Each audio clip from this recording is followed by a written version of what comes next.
Hey there, YouTube. We're going to jump in. Just a little reaction Andy content, really. Just wanted to get a Ukraine update, before tomorrow. Another big stream happening tomorrow. But I figured if, I got the day off today, I'm going to do a Memorial Day special. Why not also spend a couple minutes talking about Ukraine to update us all? But don't worry, folks. If you're here for that international news, which, I'm finding a lot of people interested in, which is really quite amazing. There's a drought. There's a drought of international world news. Not a lot of Twitch streamers covering it. So definitely look forward to that on Saturday. But let's go ahead and jump in. Wanted to start off with a little Warthog defense. Yeah, Warthog defense. War blogger and all that, but he's got the good ones. He's got the good videos. He puts it together quite succinctly. But yeah, it's am I stealing content? I don't know. Don't I have to make money or something to be stealing something? I don't know. You tell me. Am I stealing this content by watching it? Everyone else on Twitch does this. Oh, new intro.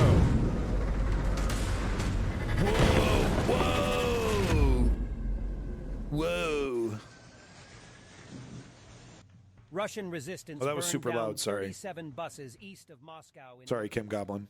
The city is home to the main center for reconnaissance of situation in space, a Russian Space Force facility.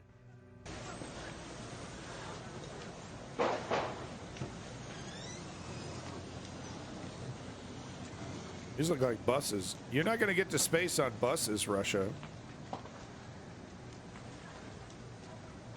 We'll figure it out.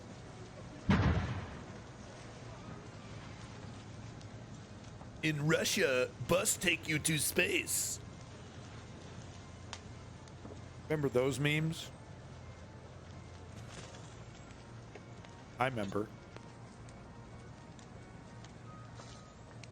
Ukraine has carried out a 250 miles drone attack on Stack one of 'em Russia's up. largest oil refineries at Krasnodar Krai. The strike precisely targeted the plant's oil distillation facility, which is the most critical unit in the refinery. The Ukrainian armed forces are attacking the city. There are very few of our troops there. A local resident. I love how these people, even though these are Russians, this is the confusion that putting the Ukrainian flag on these Russian separatists creates, though, because they can get away with this, right? I've never seen one of them say, Russian separatists or anything, even though none of these guys are Ukrainian. It's all Ukraine's attacking, Ukraine's invading. Russia desperately needs that narrative to stick.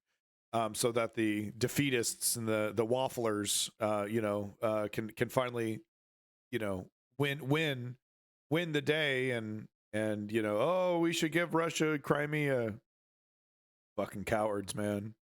Who managed to leave Shebekino spoke about the situation in the city. Today is June 1st. Behind me is our city of Shebekino, which is on fire, all on fire. Yeah. There are still fights going. All on fire. It's all on fire, guys. Total apocalypse. Wow, it looks like Bakhmut's happening back there.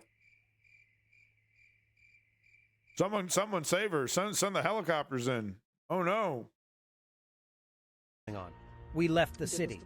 The Ukrainian armed forces are attacking the city. There are very few of our troops there. The previous days, how many shelled were, there was practically no response. And it's a bucha every step of the way, right? Just a fucking, turkey shoot, right? Just a shooting gallery of raping and pillaging of every stop, right? Oh, no, wait, what? You mean they're actually just attacking military installations and going after, points of military importance and then moving on? They're not doing a single thing to the civilians? Oh, okay.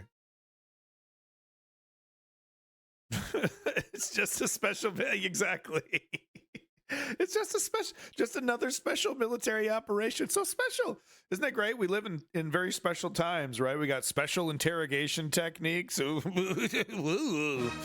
right, real special.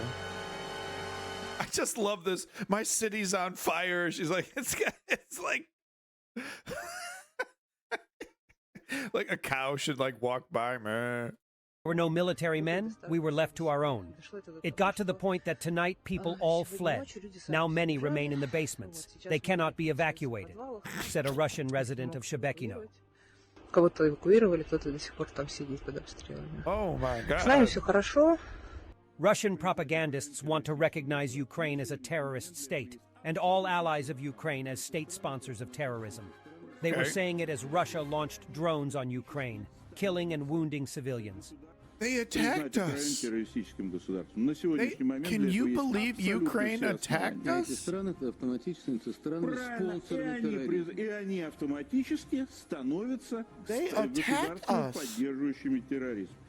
Prigozhin's influence on display here as some random Z patriot invited onto a sports talk show decides to roast Shoigu's son-in-law on television.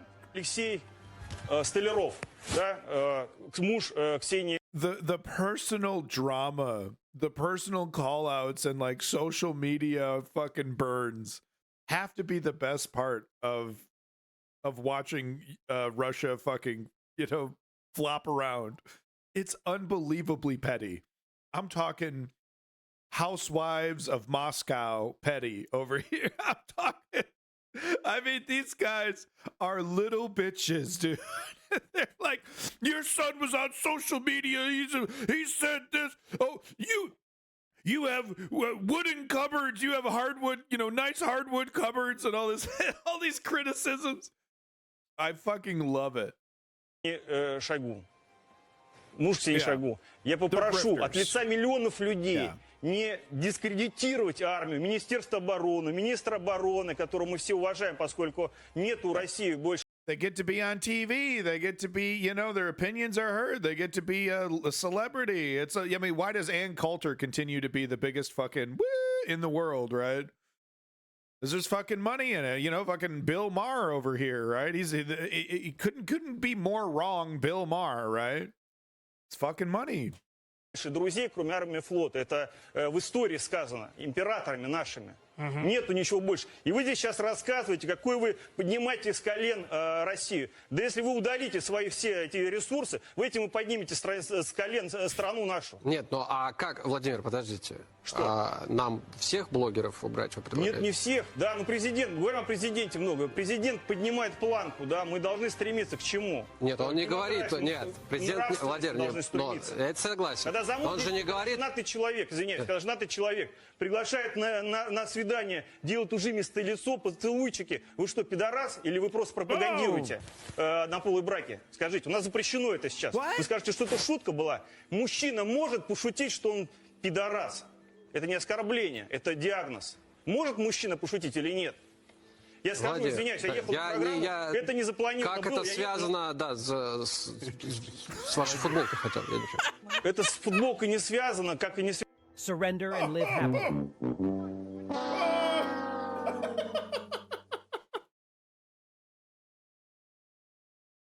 What? I don't think he knew what point he was making. I don't think he knew what he was fucking. Okay, back to the fucking drawing board with that theory. I don't even know what point he was trying to make, man. It's not related to your shirt. Это с футболкой не связано, как и не связано. Surrender and live happily. Look at this. This guy might have his last moments in some random basketball court. I know, Igro. I'm sorry. I didn't know he was going to say the FAG word there. Compilation video from Ukraine's 72nd Mechanized Brigade of fighting from the winter. Sorry to offend. Is this Eric Andre? It kind of seemed like an Eric Andre interview, right? Just totally flies off the rails.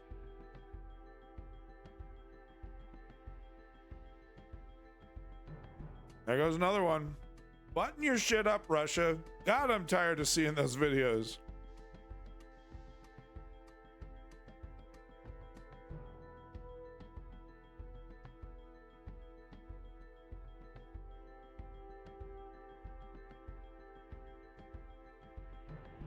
City 900K people 2021. Is it devastated from Ukraine's relentless attacks? Oh my god.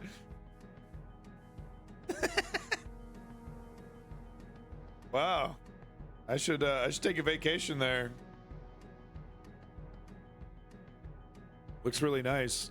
I'll show. If you want to see this picture from Egro here.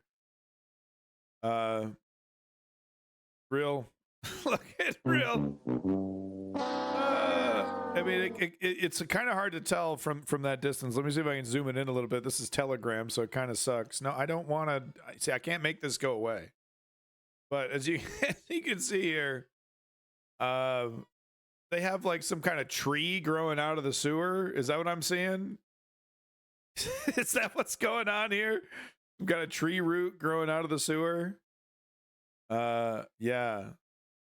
I don't know, you know, there's places in the South that look just like this as well. So I don't want to get too high on my you know, high horse here. There's a lot of places in America that look just like that. One more picture here from Egro, because you're a loyal viewer. We'll check it out. Yeesh, yeesh. Oof, oof. Ooh, that's beat, yo. That's beat. They got a satellite dish on that. Yo, that's beat. And that shit, the last time that 900, almost 1 million people. Almost 1 million people. I mean, this shit, this was built in this was like built World War II era. Wow. That's beat, dude. Why is everything so fucking dusty over there? The dark and light sides, huh?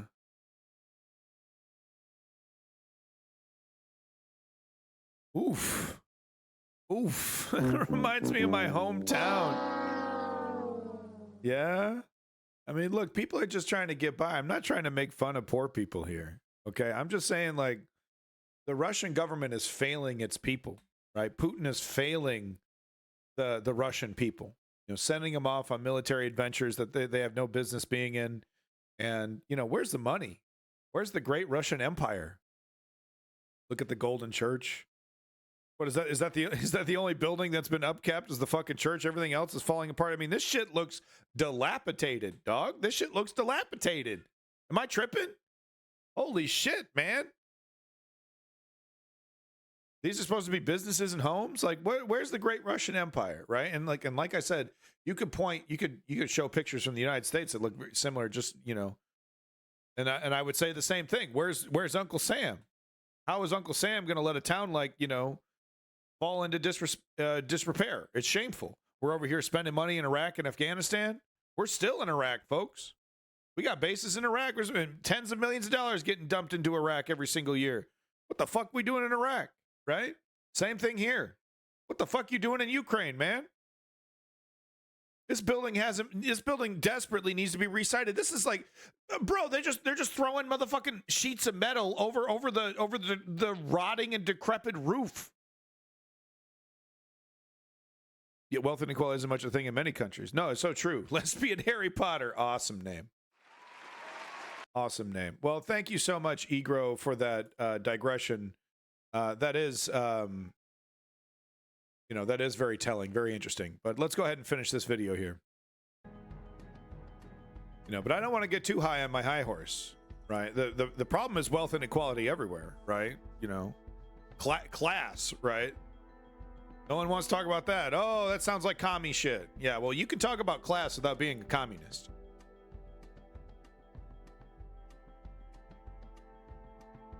Certainly helps to know where Marx was coming from, but we can't go in a Marxist direction. That's just, to me, Marxism is anti-human.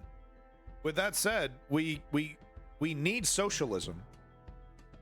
And a lot of the great ideas in Marxist writings, right, are socialist, you know, core socialist ideas. So it's interesting. We can't fully embrace Marx, but we can't ignore Marx either.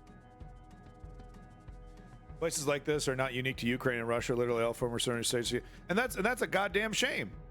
You know, Davey, that's a goddamn shame. And I'm not saying like Western, oh shit, ammo cook-off. Ooh, you gotta love that.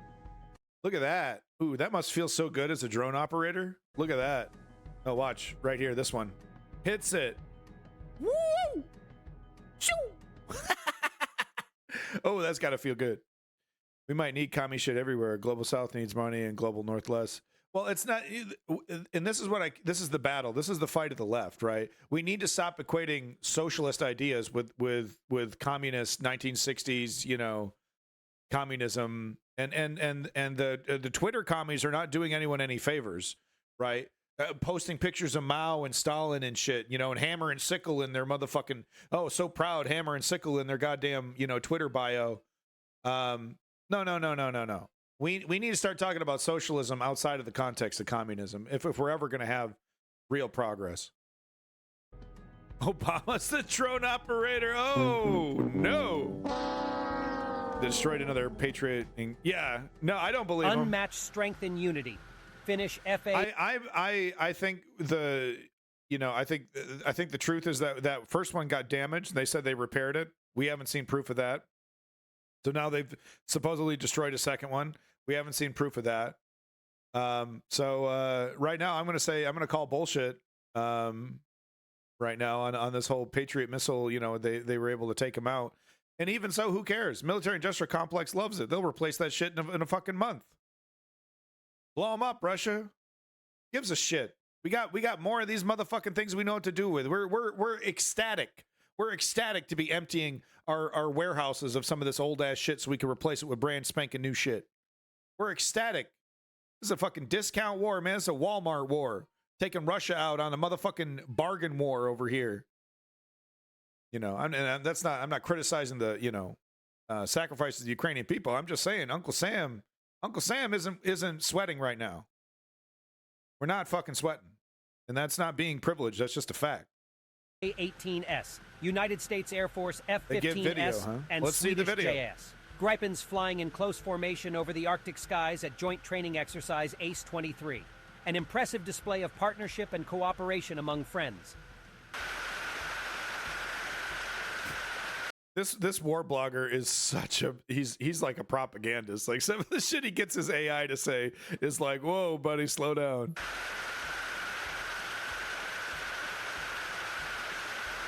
Ukrainian UR-77 mine-clearing weapon in action. Really, is that the case, Davey? I had no idea. So it's kind of like a mesh network of devices. Is that why it's so goddamn accurate? You know, it's like once it can like pinpoint and triangulate from all these different devices where the missile is. That is amazing. Fuck, man, Russia. Where you at, Russia? Over here tinkering around with what? You got some like, you know, World War II Nazi fucking missile plans you're gonna try to complete. You got a V2 rocket up your sleeve.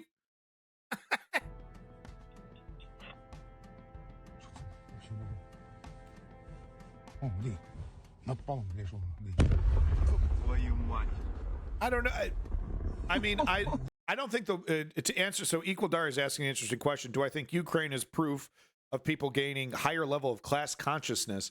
I think actually the election of Zelensky is them proving that they, were interested in a different way, that, that they have, through information that, that they have, absorbed, that they decided that, separating from Russia was a better idea than, allowing Russia to continue to be, be a vassal of Russia.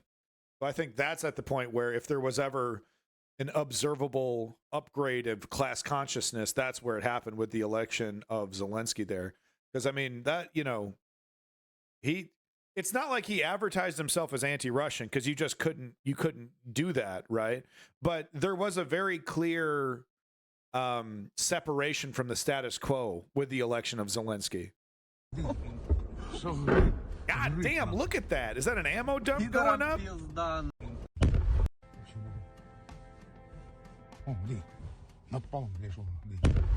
Oh, look at the explosion and how long it takes for the sound wave to hit him. Ooh, right in the nuts. Oh, with the secondary. Ooh. That's a nasty ass boom. Doug, I don't know what the fuck, Doug. We got Spotify thanks to his policies. Ooh, second strike. Damn, dude. Is this the motherfucking? Oh, what's it called? The new ones, the Storm Shadow. Oh. Oh. Oh. Oh. God damn, dude.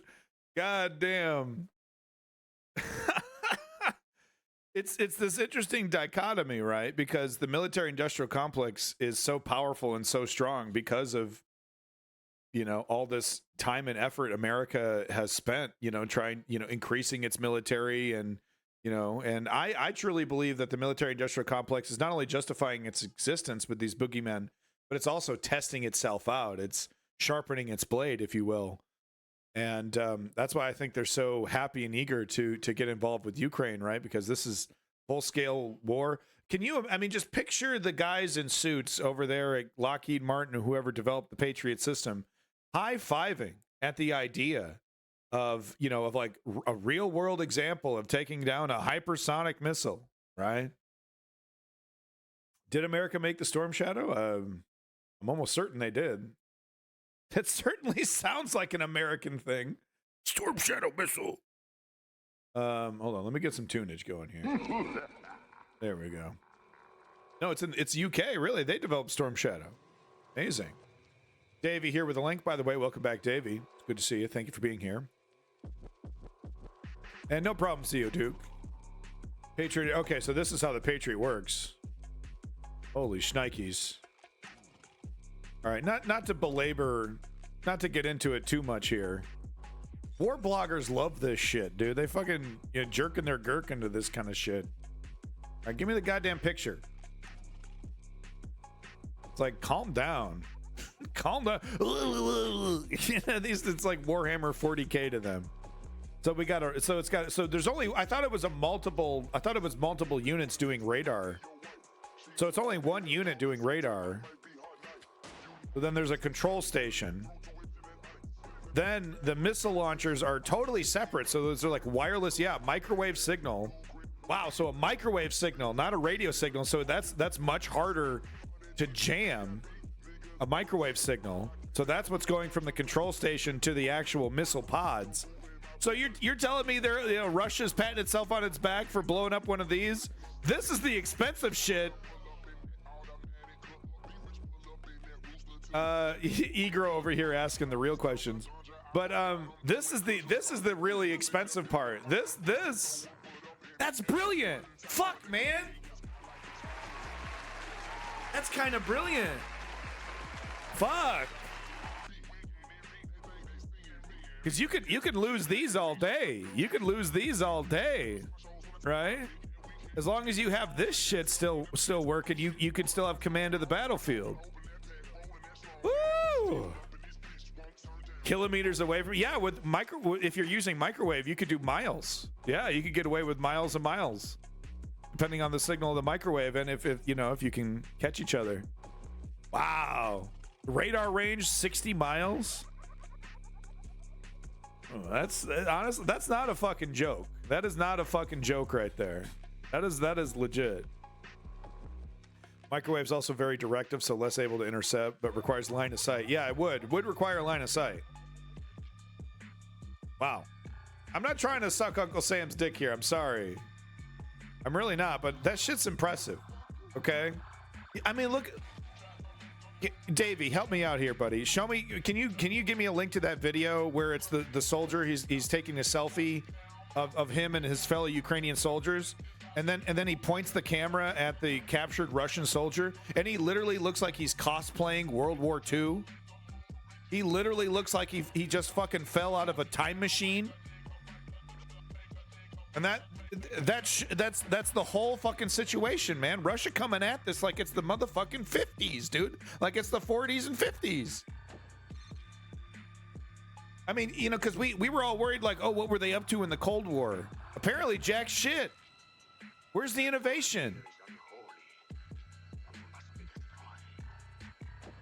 All right, let's jump into it. Russia TV, evacuees flee Belgorod amid explosion. So the separatists are back. They're causing more havoc. They're not killing civilians, right? They're not going after civvies. I mean, it's really amazing to see the reaction from the Russian people, because it really does. I think they're legitimately afraid that Ukraine is going to come in here and do a bunch of bukas on them. You know, get a bunch of revenge. So I think they're fucking scared for their lives. But has that happened yet? Have them not even getting old style Soviet stuff, just getting green camping gear. Yeah, shit that they get off eBay or Amazon, I mean.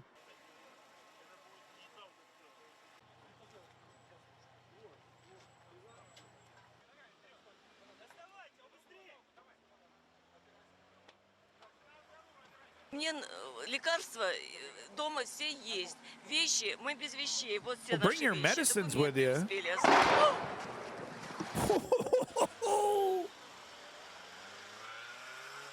Damn, that was close. All right, yeah. So we got this. Looks like a civilian here getting hurt. Нам сообщили, что дали двухчасовой twist his ankle? промежуток времени проникнуть туда. Мы уехали, ни вещей, ничего, вот без документов. А подъезжаем, да, и на наших глазах взрыв, то ли мина, то ли снаряд. Should evacuees arriving in town in Pensa were two sites prepared for them to settle. Look, I'm not going to sit here and praise this. I'm not going to sit here and praise this. Okay, because I hate to see this. I don't care who it's happening to, mothers and children, and displaced from their homes. But I'm also not going to sit here and say that you don't, just like as America deals with blowback, right? Like this idea that you were going to do another Crimea, you're just going to roll in there, take it over in 3 days, and go back up, go back about your business. If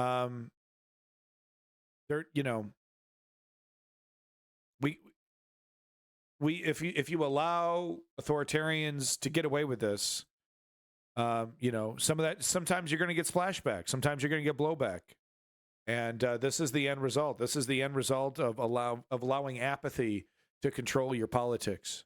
At the same time, if you're a mother, I can understand in Putin's regime not standing up, right? You got a child to take care of. You can't afford to be dragged away by the government.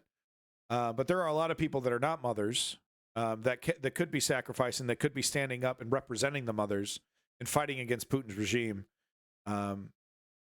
Because look, if you allow an authoritarian to just have literally total control, centralize all power through him, don't be surprised if that when that person's ego is damaged. Don't be surprised when he, takes the country with him on one of his, insane adventures. We see it in America. We see it, literally any place where the power has been concentrated into a single individual. Not totally sure what video you're talking about. I put it in the Discord. I'll have it set up for Saturday. You'll see what I'm talking about. There's this little over the line, my estimation, but the distraction is worth its weight in strategic gold. Just the fact the Russian public can't be told the Russian machine is midstream rollers and everything's fine. It's a nasty situation to be a Russian citizen, but it's just as the same, and frankly, just the same as the United States. There's certain things you're not going to be able to protest and change and get away with without receiving some massive violence pushback. The fucking intelligence agencies targeting you. So empires, empires are not dissimilar from each other, is what I'm trying to say here. And what it requires is for the citizen, the regular person, to stand up. But I'm not going to sit here and criticize women and children for not standing up against an oppressive government. When you're taking care of a child, your perspectives on things change, right? The lines on the map become far less important. Всего приехало у нас сегодня 171 человек, и еще 8 человек добираются своим транспортом. Мы тоже сейчас их встретим и тоже разместим на наших пунктах размещения. Среди этого состава у нас 135 детей и женщина. Семьи многодетные. Мы подготовили площадки для всех на 2 базах. And to the propagandists who would look at this and say, "Oh, Zelensky, you're such a demon. So, you know, the U.S. Western Empire is so evil." Fuck you. You know, to the people that are saying that, because of course people are saying that on, I don't even need to look, and I know that there's going to be bad actors using this as like, yep, you see, Ukraine's forcing people out of their homes, and yep, just as we predicted. Putin is to blame for this. This is 100% on Putin and the Russian government. You know, quite frankly, I'm skeptical that these separatists, like that, you know, if Ukraine wasn't helping them at all, and the idea that Ukraine isn't helping them is fucking ridiculous. Ukraine is absolutely helping these guys. They're allowed to strut around with a goddamn Ukrainian flag on their fucking armor. So the idea, so that's just ridiculous, right? So, but I don't think, I think if Ukraine even wasn't helping them, these guys would be up to something, right? I think Zelensky doesn't have. What bothers me is that Zelensky might not have full control over these guys, right? And what if they start doing bukas with Ukrainian flags on their armor, right? I don't know. Maybe I'm flipping out. Maybe I'm being, you know, too hyperbolic here. But I trust the professionalism of the Ukrainian military. I don't know if I trust the professionalism of these two fucking groups of yahoos, quite frankly, right? It's kind of a risky ass move, if you ask me. So I hope it pays off. Детные. Мы подготовили площадки для всех на 2 базах. Oh wow, baby. Read 'em and weep, fellas. Read 'em and weep. Daddy got some Rice Krispies and some chicken nuggies. Oh yes. Oh, yes. Thank you, honey. My beautiful wife hooking it up. Rice Krispies and chicken nuggies. Even, look at this. Fast food barbecue sauce. Oh, my God. Mukbang. God, those people are disgusting. It literally makes me want to vomit. It literally makes me want to vomit. Those mukbangs. If it draws Russian troops away from the front lines in Ukraine, I support it. Davey, it could go tits up, bro. One massacre, one slip up, and the whole thing goes tits up. Is that A&W? Yeah. We got A&Ws all over Canada. They're all over Canada. I know they're really rare in the United States, but they're all over Canada. This should get some views. It got the tendies and the Rice Krispie treats. But Davey, no, I mean, Davey, of course, you know, Davey would support it, right? He's, you know, he's very, very blunt and to the point, right? But I don't know, man. The potential for this going tits up is really, you know, too high for me. It's risky. Well, what do I think about the invasion of AFU to Transnistria? I'm going to be straight up. I don't know a fucking thing about what you just said, dude. Can you give me a video or something that goes over what the hell's going on? Are you talking about, wait a minute, are you talking about Kosovo? Or Moldova? I actually have been, I watched several different things on Moldova last night. Because I understand that there was, is that what you're talking about with Transnistria, with Moldova? Because I do understand, I did do some research on that yesterday. I did watch a couple videos on that. So there is, that's right, the entire international community, right? The G7 went to Moldova, right? Okay, we do need to cover that. Yeah, Moldova. Yeah, okay, we do need to cover that. Thank you very much, by the way, Igor Bloher over here. Big props. Keeping me in check over here. I'm over here eating my tendies. I don't even have a video on Moldova queued up. Fucking Zelensky visited Moldova, for God's sakes. So thank you very much, Igor Bloher. Thank you very much for keeping me honest here. Let's try to get a good one here. Praises powerful support. I want to get a couple minutes in here. Russia's fighting a hidden war in Moldova. This is 1 day ago. Here we go. What in the world? Okay, let's get this one going, and then we'll also get the Zelensky interview. Here we go. Okay. This is how we do the stream. This is how I set things up. All right, let's go ahead and finish this video up. AFU, Armed Forces of Ukraine, Transnistria, Moldova territory occupied by Russia, pretty much. Yeah. Well, I mean, this is the time. This is the time to free yourself from the iron grip of Russia. This is the time to do it. So yeah, Moldova, step up, stand against this, right? I mean, it's gonna take a goddamn revolution to reverse what's happening in Belarus, right? Zelensky said AFU will not enter Transnistria without Moldova agreeing. Damn, does Zelensky really want to get involved in a oh man, I mean, fuck, dude, but that would probably help with his support of the international community if he can provide real support in Moldova. I think Ukraine might make a counteroffensive. That's just info. No, the counteroffensive is happening. Zelensky has literally said, we've picked a time, we've picked a date. We're not going to tell you what it is, but yeah, it's happening. It's definitely fucking happening. We already have troops there just in case. Fascinating. Does Zelensky have the fucking resources to be getting away with something like that? But at the same time, it could be Zelensky being like, hey, international G7, yeah, you want me to help you out? You want me to dig you out of this one? We can get another member into NATO, right? Win-win. You want me to do this? You gotta give me the dough, baby. You gotta give me the weapons. You gotta give me the ammo. You gotta give me the training, the troops. You gotta do it all, baby, right? So this could be part of that negotiation. All right, so that was the end of that video anyway. All right, let's go ahead and get to this one here real quick. It's just a minute. Transnistria only has like an estimated 1,200 Russian troops. That's doable. That's doable. Oh, that's a doable goal. Oh, man, Russia loses Moldova and while it's trying to fucking pretend it's kicking ass in Ukraine. Oh, make it stop, dude. Make the fucking comedy stop. Oh, that's fucking great. It's like 2 days of work, right?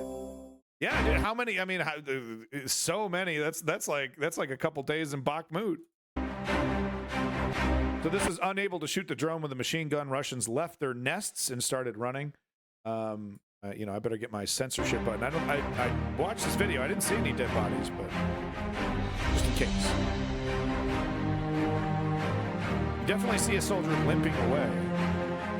2K Ukraine when they take prompt action. Moldova asked. Ukraine, they're saying we'll take prompt action.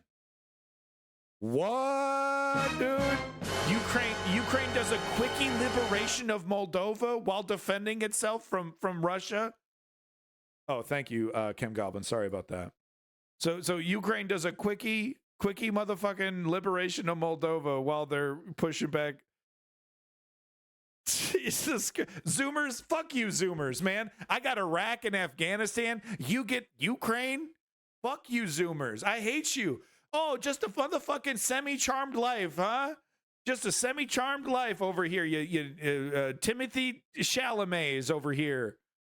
Just living it up, huh? It's your world. You get the justified moral conflict. I get the goddamn Dick Cheney quagmire.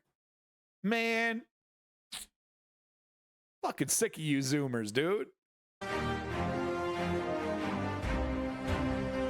Just stupid ass music anyway. Fucking Call of Duty Battlefield music, for God's sakes. I swear to God, Canal 13 has 3 tracks. They have 3 tracks that they use. It's oh, someone's butthurt. Oh, someone. That sounds like a loser. You sound like a loser. Trump, we need so bad. You sound like a loser, dude. Is that you on your hands and knees begging for a little Cheeto dust? Trump, we need so bad. Whoa, whoa, whoa, whoa, whoa. Holy shit. Holy shit. Woo! The comedy does not stop. All right, so let's get our little update here. Thank you again, Igor Blowher.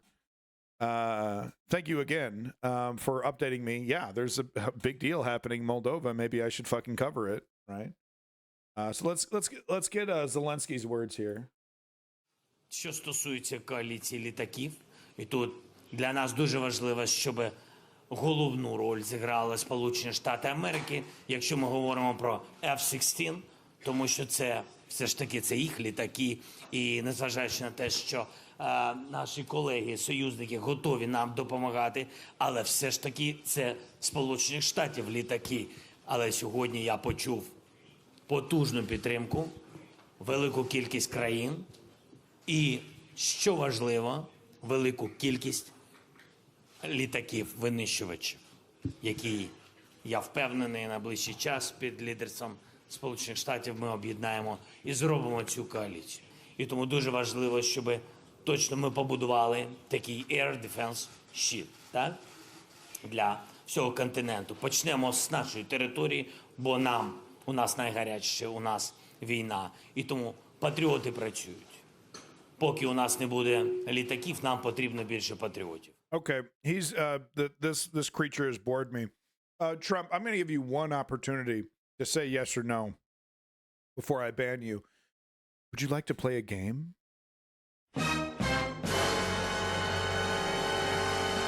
You get one opportunity, yes or no, Trump. Would you like to play a game?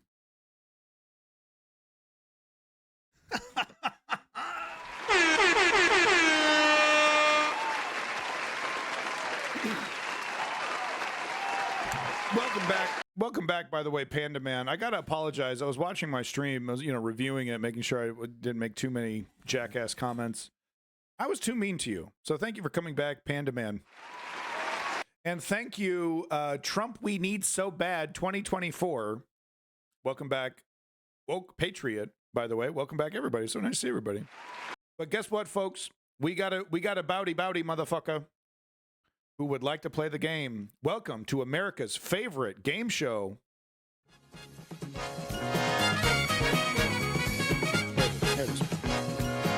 you a dumbass? Here we go.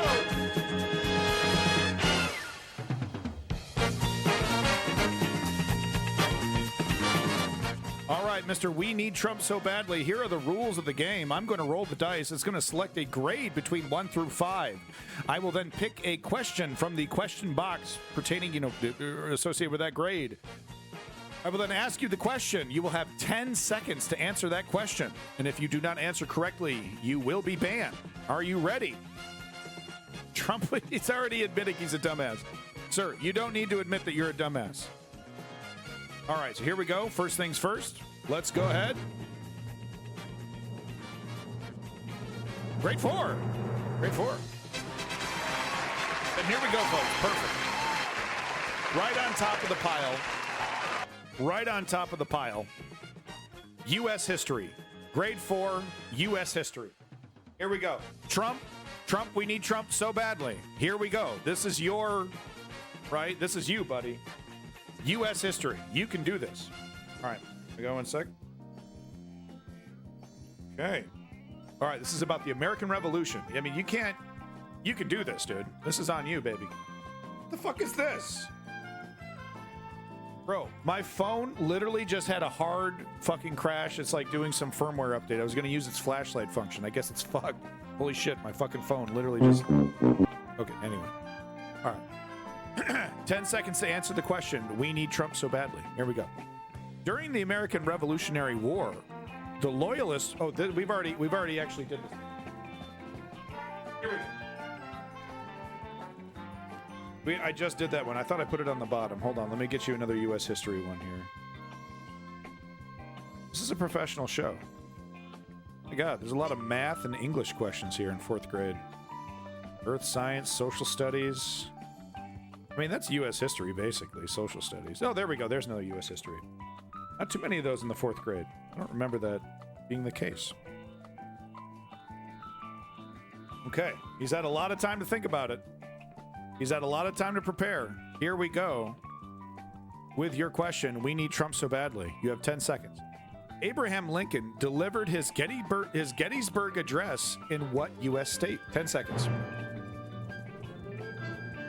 5, 6, 7, 8, 9, 10.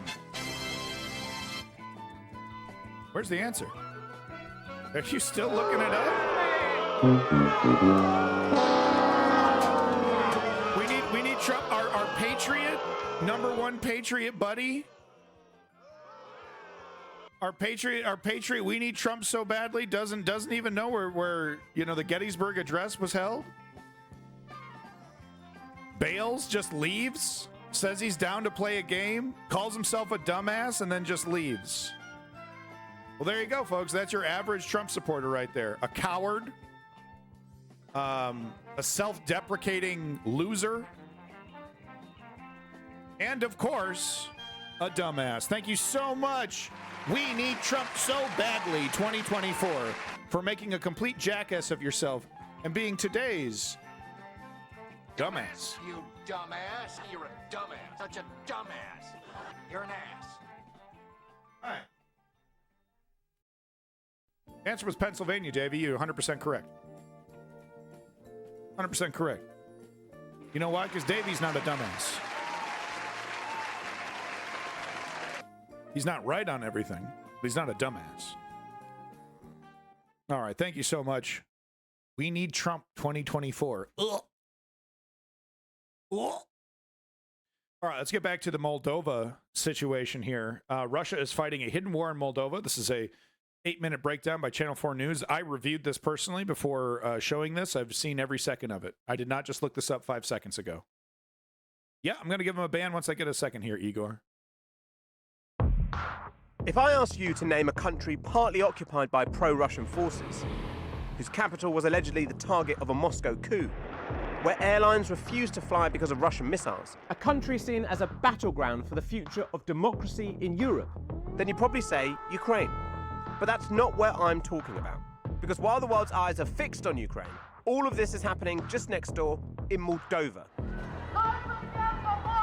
And as conflict rages, Putin could be fighting a hybrid war, seeing it as the best chance to bring a pro-EU nation under Russian control. So if Russia was to invade Moldova, how many days could it resist? Maybe one day, maybe some hours. Political instability in Moldova right now is adding to the West's fears. Turn down the volume. Sorry, Kim. Here in the capital, Chisinau, there have been protests since last year. Like a lot of people around Europe, they're angry about the rise in energy bills since the war in Ukraine began. And this is already one of the poorest countries in Europe. In fact, there was so much anger over the cost of living that the Prime Minister was forced to resign in February.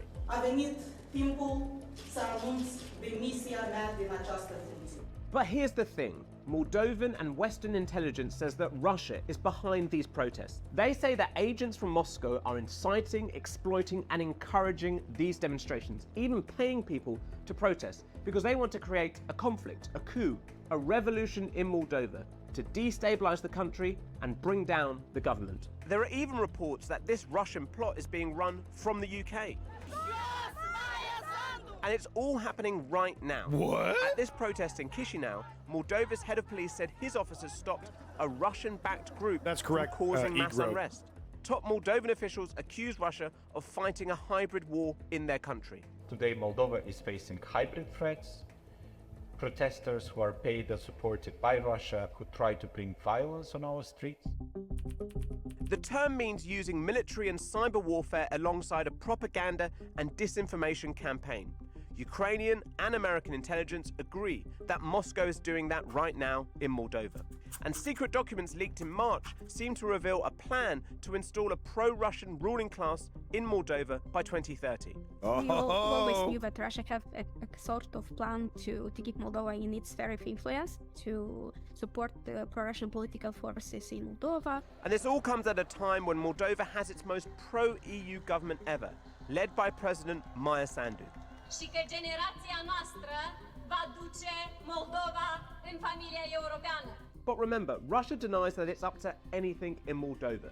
They in fact claim that the real disinformation is coming from Moldova's pro-EU government. Yeah, and that this and really, when you see characters like Aaron Mate and Glenn Greenwald go along with these fake Russian narratives, right? And you're like, man, something has to be up. Why are these guys like in lockstep agreeing with this? Clearly something isn't right. Clearly there's some missing information narrative. You know, why are they so aggressively doubling down? And you realize they're either willingly or unwillingly, and they're just stupid, and they're just, you know, kind of useful idiots. but they're participating in a gaslighting campaign that Russia is seeding across the world. There's Aaron Mates for every little country, right? There's a little Glenn Greenwald for every little country, right? Where they're trying to do this. That's what you realize. And it's like, well, I don't know what their motivations are. Matt Taibbi saying he didn't make any money with Elon, right? I don't know what their motivations are. All I see is their actions. And I see that they're being an effective gaslighting tool for an invading empire. This is all part of the West's anti-Russia agenda. But exactly, wait a minute. Zio. Why is Russia so focused on tiny Moldova? Why do they think this is the perfect nation for their hybrid war? Almost certainly because of Moldova's history.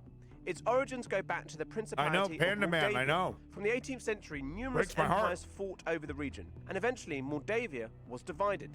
The northern section, Bukovina, became part of the Habsburg Empire. Today, that area is split between Romania and Ukraine.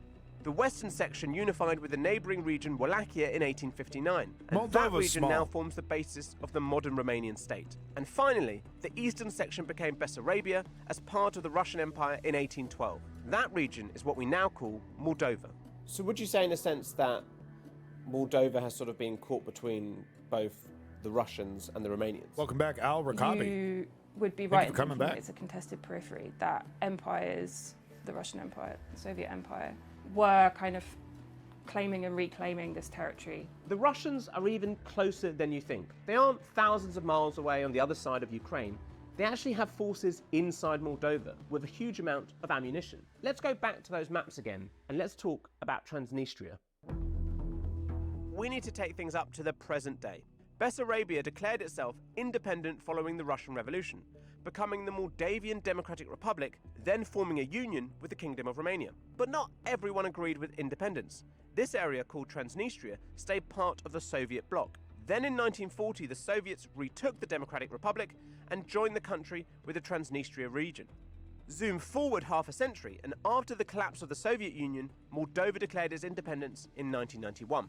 But the leaders of Transnistria didn't recognize the new republic, so the new government declared martial law and a civil war started. The Transnistrians received weapons and soldiers from the Russians, and the war ended in 1992 with a ceasefire. Today, Transnistria remains a breakaway. Did Clinton have something to do with this, with the ceasefire? I feel like this is Clinton's work. A pro-Russian region inside the borders of Moldova. It's now home to 1,700 Russian peacekeepers, and its leader has repeatedly said Transnistria should join the Russian Federation. And so for Vladimir Putin, it could be the perfect place to turn a hybrid war into a conventional military invasion. But the Russians say they have no intention of invading Moldova, that in fact, it's neighbouring Ukraine who wants to invade Transnistria and recently tried to assassinate its leaders. And it's not just Transnistria that many see as a weak point in Moldova. Another region, Gagauzia, in the south of Moldova, just elected a pro-Russian leader who wants to improve ties with Moscow. And Moldovan authorities claim that that vote was rigged, with police seizing the ballot boxes. The population in the region is also pro-Russian. They still in support of Russian Federation. Others want Moldova to unify with its EU neighbour, Romania. About 40% of the public back that idea, and Moldova's president, Maia Sandu, has said it could happen if a majority supported it. The division of public opinion about Moldova's future, its long history of empires fighting to control it, and the fact it's only been a modern independent democracy for 30 years, means there are apparently one of the youngest countries in the world. The average age is 25. Concerns about how resilient the country is to Russian hybrid war. And if Russia did invade, most think that the resistance would wither far quicker than in Ukraine. The Moldovan army is not in very good shape. It's quite vulnerable to this kind of threats. So if Russia was to invade Moldova, how many days could it resist? Well, I think it's too optimistic to talk about days. Yeah, to be realistic. Maybe one day, maybe some hours.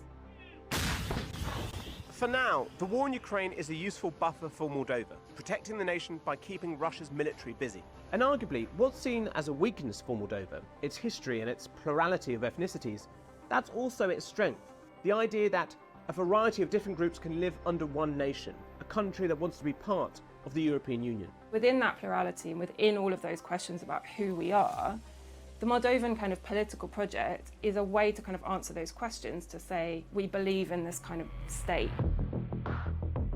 Moldova's history reveals the divides of the European continent over centuries and its competitions over territory, culture and language. Right now, it has its most pro-European government ever.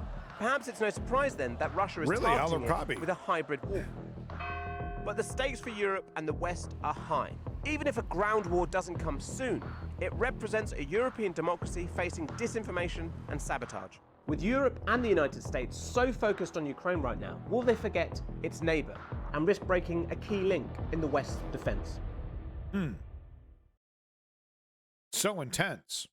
I mean, it's like I said, this now is the time.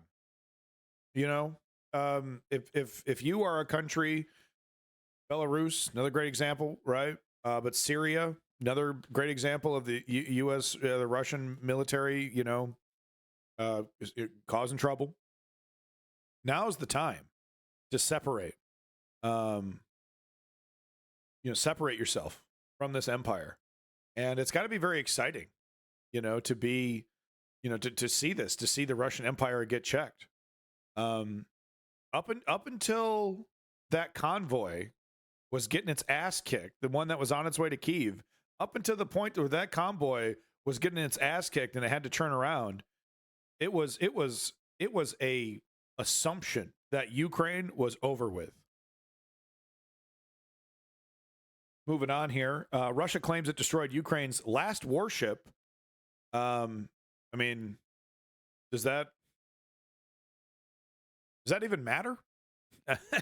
You know what I mean? I don't know. If is it true? Probably not. Maybe it is. Maybe it isn't. But if it is true, does that even matter? Yeah, exactly. That's what I'm wondering, Chem Goblin. I'm like, what? Belarus is completely occupied. Russia has thousands of troops training in Belarus. Yep. But in reality, they're there to keep Lukashenko government in check and necessary overthrow the Belarusian government.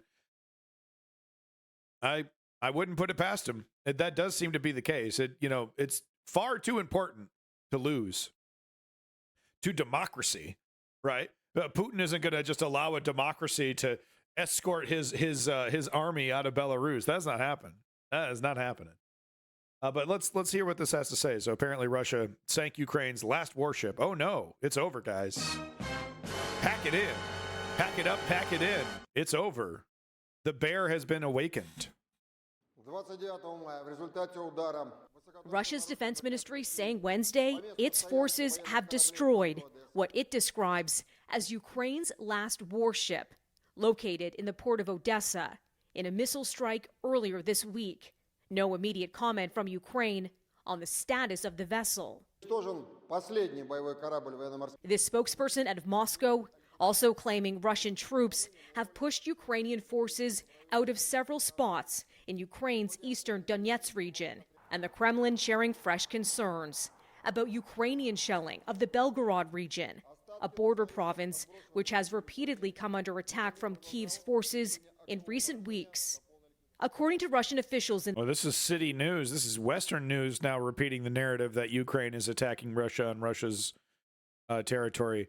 This is already getting out of hand. You know what I mean? Does Zelensky have control over these yahoos or not? And if he does, tell him to get the fuck out of there. In the area, 4 people. Yeah, of course, you know, Russia, the country, deserves this, right? No civilian deserves this kind of terror. But, technically, yes, Russia is fair game. But that's not the game we're playing here. The game that we're playing here is, can Ukraine hold on to international support long enough to win this battle of attrition with Russia?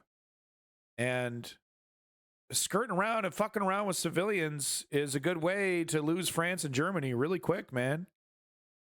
You can paint all the symbols and colors and flags and vehicles you want, but the sight of Humvees rolling to Russia is a strong look. I'm glad you're on the same page with me on this one, Zio, because it's all fun and games right now, right? It's all fun and games. It feels good, right? Getting some Schadenfreude, getting some comeuppance, right? Oh man, I got such a bad feeling about this. Were hurt in what they call a massive strike. Moscow also reporting Ukrainian drone attacks on 2 Russian oil refineries this week. And a that's day always been after fair. Russia accused Ukraine of launching its biggest ever drone strike on the Russian capital, the Kremlin insisting Moscow's air defenses are working effectively.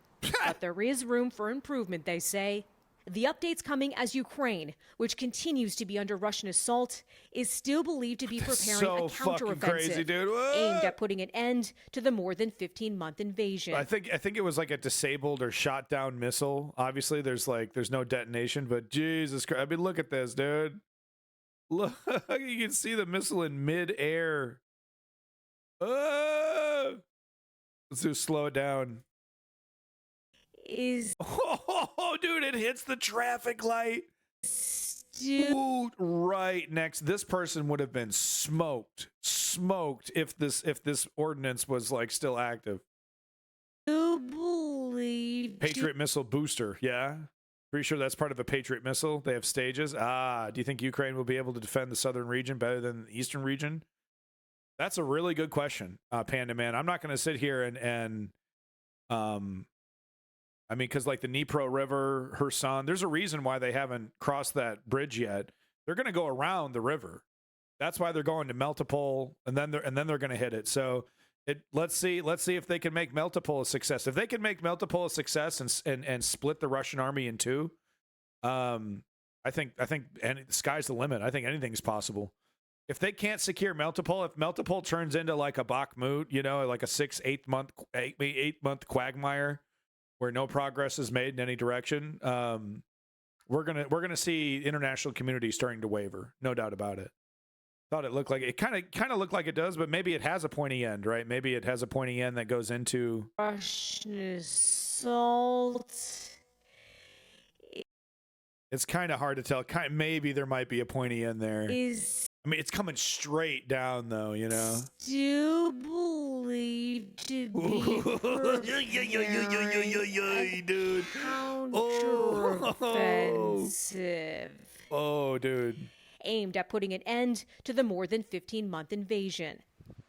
Yeah, it's and just there are gravity growing bringing fears it down. surrounding the deteriorating safety conditions at the Russian-occupied Zaporizhia nuclear power plant in southern Ukraine. Oh, is that how you do it? There should be no attack of any kind from or against the plant. The head of the UN's nuclear watchdog laid out 5 principles his International Atomic Energy Agency is calling for to safeguard the facility that's been under repeated attack. Among his top requests, off-site power. Yo, Oliver Stone, man. I mean, come on, man. Make it stop. No, I mean, wrong button. Make it stop. Roger Waters, Oliver Stone, Medea Benjamin. I mean, I'm just like, man, all these people I used to fucking like seriously respect. Fucking Richard Wolff, doing apologetics, talking about both sides. It's like, is anybody worth a damn capable of saying the United States isn't defending democracy here, but that doesn't mean Ukraine doesn't have a right to defend itself, and that doesn't mean what Russia is doing is somehow justified, as if Russia is entitled to buffer states, like a country isn't entitled to join whatever alliance it so pleases. It's amazing to me. It's amazing. We got people who've written books and they got whole careers and they teach in colleges and they got this whole thing, man. And they're serving up BS, man. They're serving up steaming piles of bullshit. And it's like, what's your motivation? You getting paid? Like what? You just love the hammer and sickle, or what? What is it, man? What's the fucking what? Is it literally too difficult to do nuance? It's just the format that you're forced in is just too difficult to inject any kind of oh, well, it's kind of complicated. It's kind of messy here, This is the situation. I don't know, man. I don't know what it is. But yeah, Oliver Stone, here's another one for the fucking pile. Oh, I don't know. That's kind of Crimea was historically Russian. Oh, signed a contract. It was drunk. All that fucking bull crap. Come on, man. And all of this under the guise of peace, too. That is really the part that stings me the most. All these I just want peace. I just want peace.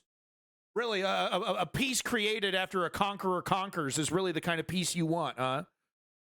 The cold, cemetery peace of a land well conquered. That's the real kind of peace you want, huh? Not a peaceful democracy, not a country, existing on its own. I know, I'm going too hard. To the plant should not. God damn it, Oliver Stone. Risk. IAEA Chief Rafael Grossi addressed the UN Security Council Tuesday. He says he's still waiting for both Russia and Ukraine to agree to the framework outlined by his agency to reduce the risk of a catastrophic nuclear accident. Melissa Duggan, City News. And Russia loves it. Russia's going to play this game until they're forced to leave. Russia, will they, won't they? Oh, I might do something. Oh, you never know. Oh. They're going to play that game until they're forced to fucking leave. That's what's going to happen. They're not going to do anything. They're not going to do anything. They're not, if they're too much of a coward, if they're too big of cowards to do a dirty bomb, they're not going to fuck with a nuclear power plant. I think they would do chemical weapons or a dirty bomb before they, trigger a meltdown or something, right? Create a whole international incident. Oh, that'll, the Russian war bloggers. Oh, yeah, that'll get them on our side. Yeah, that'll win the war. You fucking crazy, insane morons. Oh, we just got to nuke them. That'll fix it. Why did they think of Native Americans? But it seems fair now that they did say ages back that NATO would advance not 1 inch to the east. No. I mean, there was a really solid critique of NATO, right? There was this really great critique of NATO of like, well, yeah, obviously you guys are not defensive. Obviously you're being aggressive. You promised you wouldn't expand, then you immediately expanded. You're so obviously an aggressive stance against Russia. But they were right. They were shelling and firing missile yards from active nuclear reactors. I don't think they're playing it safe. I don't know, man. They're gonna, if they blow up the reactor, if they fuck with the reactor and cause an incident, they're gonna blame Ukraine. But they have to, the spin masters there have to know that shit's not gonna stick, and it's gonna give justification for the international community to double down. We're gonna see NATO troops on the ground.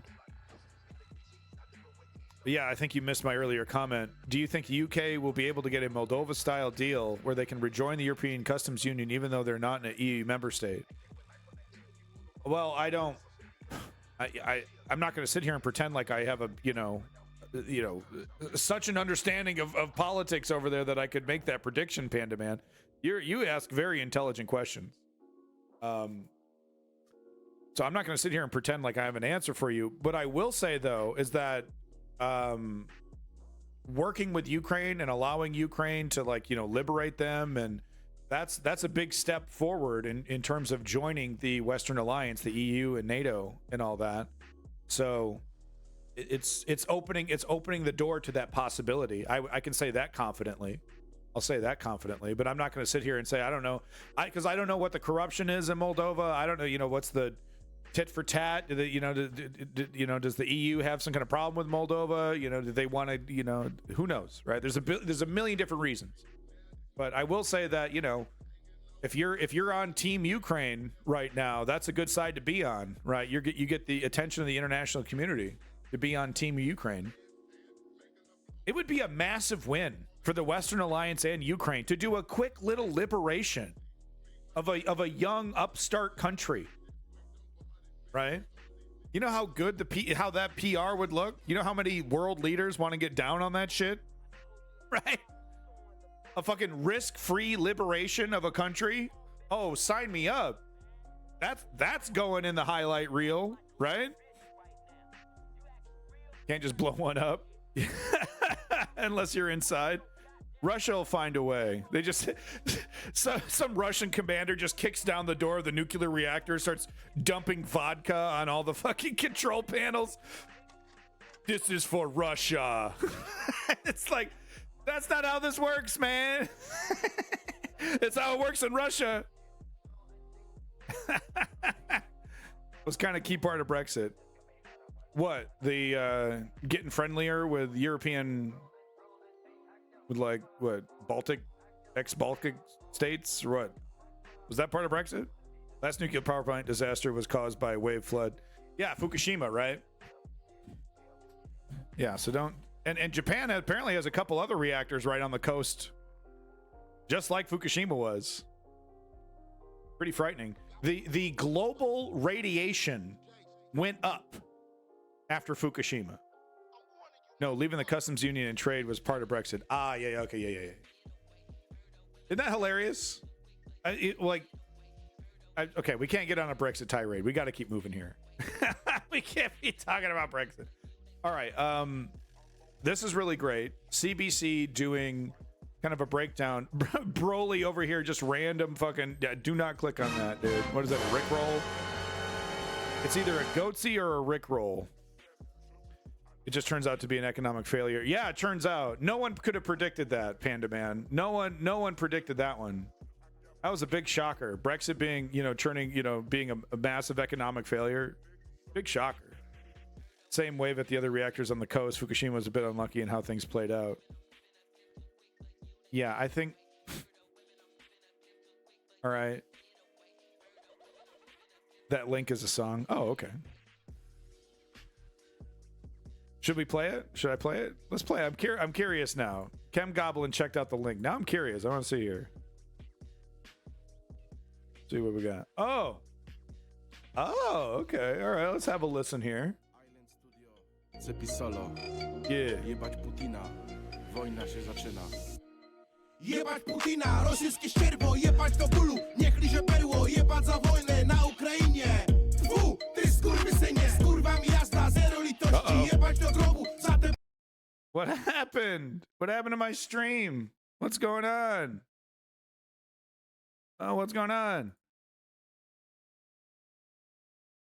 Yeah, it disconnected. Oh, no. Okay, if I came...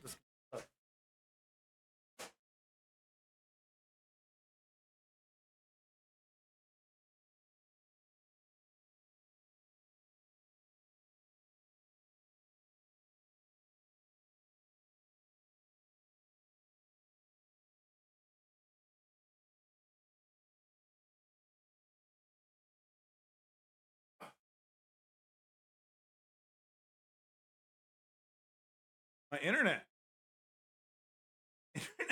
down. Internet.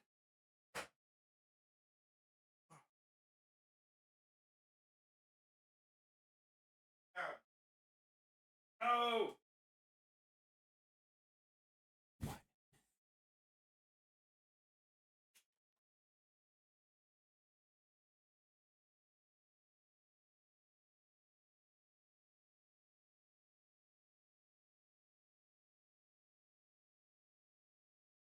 I gotta pause the recording. All right, we back. Uh-oh. I think what happened is they're doing some renovations to the ISP and stuff outside. I think they shut me down. There we go. Let's get to the good part. There we go.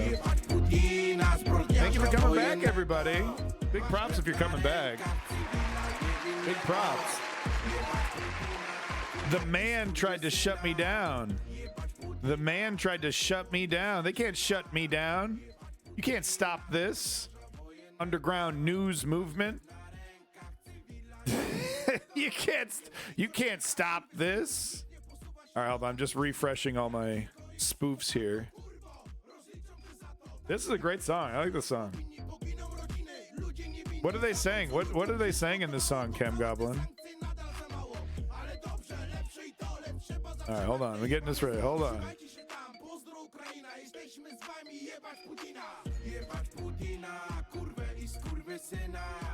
This is a good song, dude. Thank you, Broly, for this song.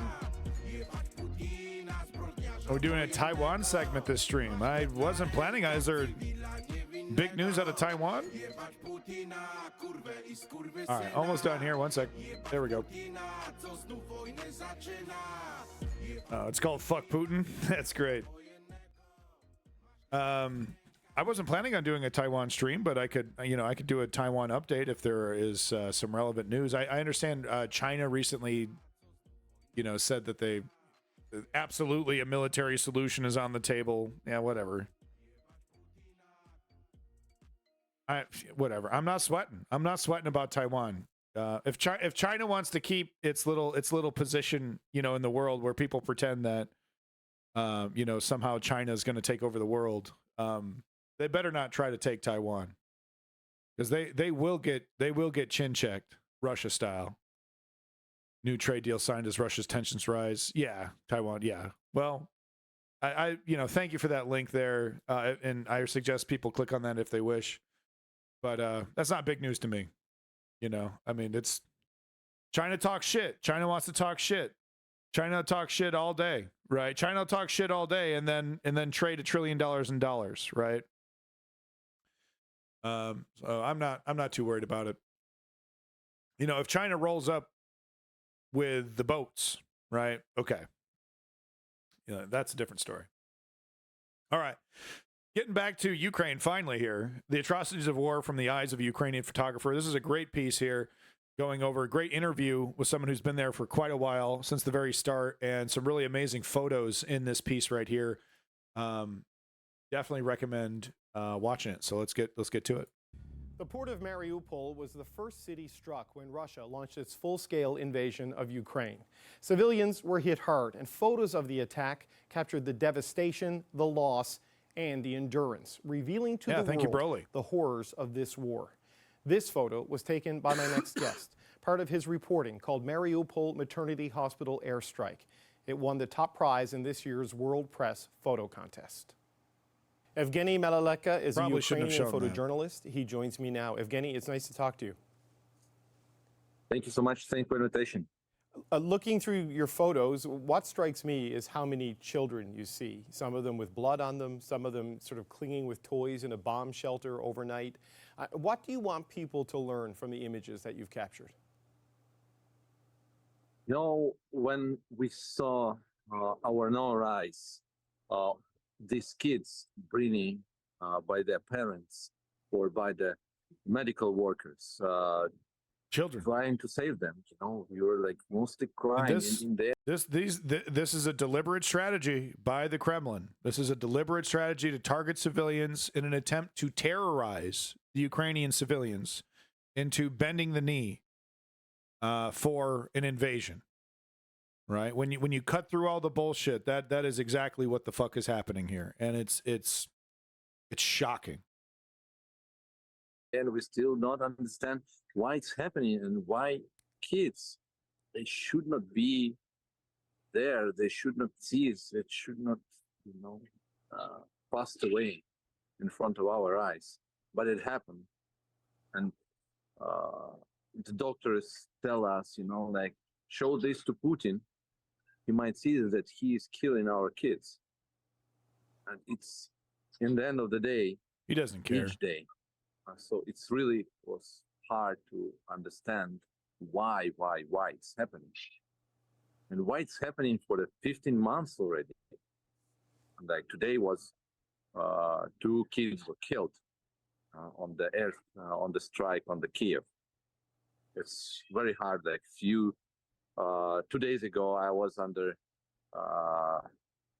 at home sleeping, and the Shahed drone was hit by Ukrainian air defense just 200 meters from my window. Wow. And it's still continuing nowadays. That Russia is bombing our cities. I want to ask about a specific photo, if I can. It's a pregnant woman on a stretcher. What can you tell me about that photo? It's really hard, for us, what at that specific day, we were mostly uncharged, no phone connection, and we were in the middle of the day after one shooting, come back to the city center, and we were parked in the area, where there was. Was that a British Bobby out of uniform just strolled by? What the hell was that? Or in the middle of the day after one shooting, come back to the city center, and we were Oh no, he's swinging his keys. He's on his way to his car. He's swinging his keys. No, he's swinging his keys. Park in the area, where there was just regular buildings, and we heard the sound of the jet and multiple of huge explosions near us. And lately, we come to the upper floor and understood where it's hit. It was a maternity ward. When we come there, we saw how the rescue workers carry Irina Kalina, a wounded pregnant woman. They rushed to take her to the ambulance. She was lying on the watermelon blanket. She's so pale. Like touching her stomach. And at that moment, she was alive. A few days later, we come to the hospital to verify all the ladies, how they are. And the doctors told us that they were trying to save the child of Irina, but unfortunately, she was born dead. And they as well to try to save Irina. And unfortunately, she lost too many blood and did not survive. Her husband told me the story that she was looking for her for 2 days. In the end of the second day, the doctors said to him that he should look among the dead. And through the number of beds, he found her. He told me that at first, I don't really want to recognize her, but I recognize her. I'll get to your question after this clip. No, go ahead. Sorry, go ahead. Yeah, he buried her with her neighbors and with his father on the cemetery near their house, and then she was reburied to her hometown where she's from. Yeah. You took that photo in Mariupol. So yes. You took that in Mariupol. We knew Russia. You went there at a time when it was clear Russia was headed there. What made you want to go into Mariupol, knowing the Russians were on their way? So we came to Mariupol for just 1 hour before invasion, and our team decided to stay there as much as possible to document this horror of war, these war crimes as much as we can. And we stayed for 20 days in Mariupol, and we documented many stories, many people's voices, because we really understood that was so important. Photos. And someone should document, because otherwise there will be no evidences that nobody can say that it was happening. Mm-hmm. Have you always been a war photographer, Evgeny, or did Vladimir Putin turn you into a war photographer?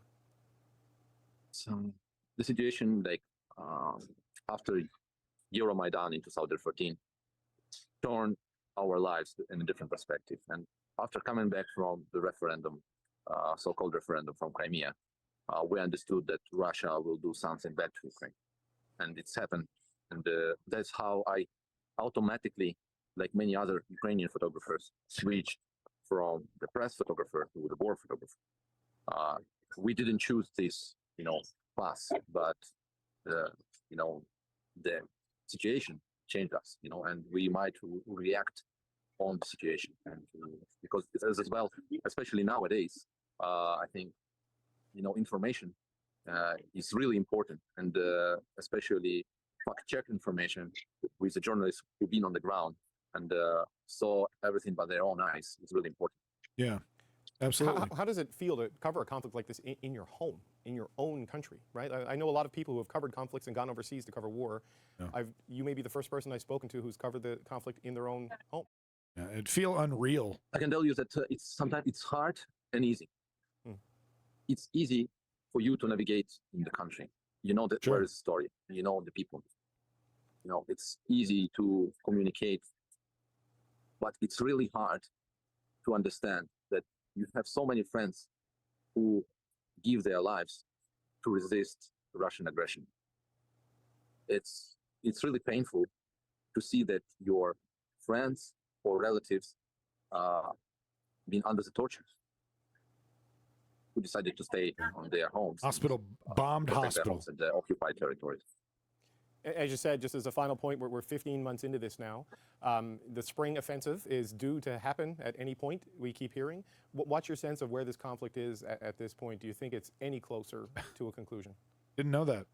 That, of course, it's with all of us, waiting for spring, summer offensive, and for Ukraine will do some operation to liberate our territories. Right. It's really important, and all of the Ukrainians, hope for the future to come back home.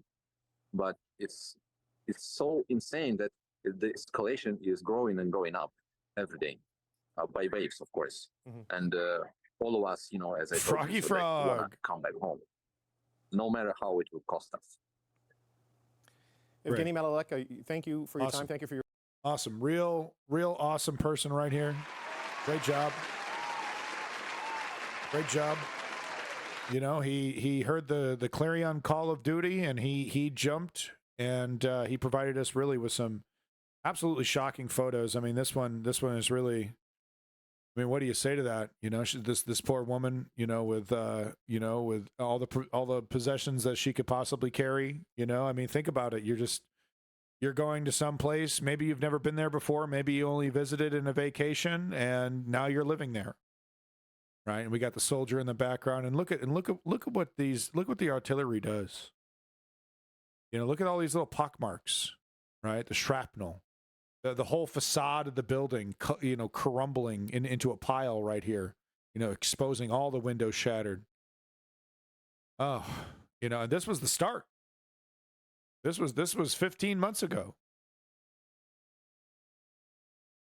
Absolutely heartbreaking. Amazing work from that journalist.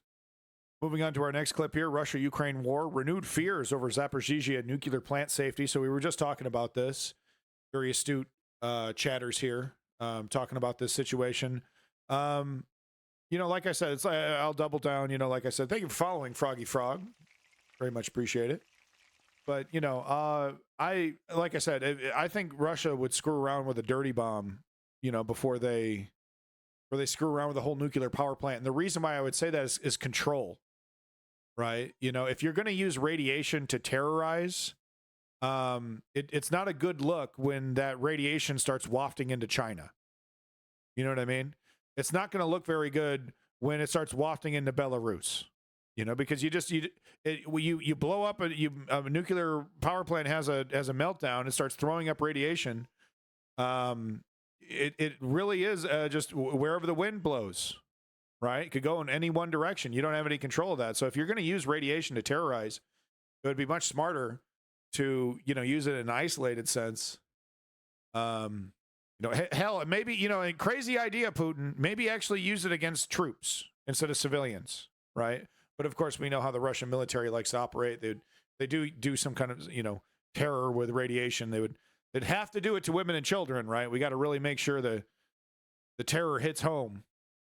Did you catch my previous comment on U.S. conservative radicalization? Yes. Yeah. Okay. Well, trying not to digress too much, Panda Man, but you are asking very good questions. So we're going to be covering the fascists like I always do on Saturday during the Insurrection Fascist Update. Everyone's favorite everyone's favorite topic, everyone's favorite channel.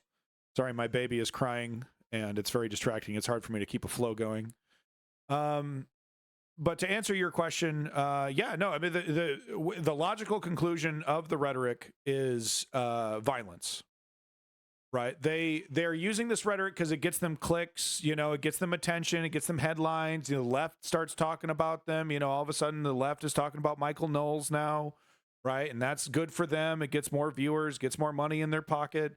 So they don't really care about the ramifications of their language. All they understand is that, well, if I ramp up my rhetoric, I get more money in my pocket, and it's very dangerous.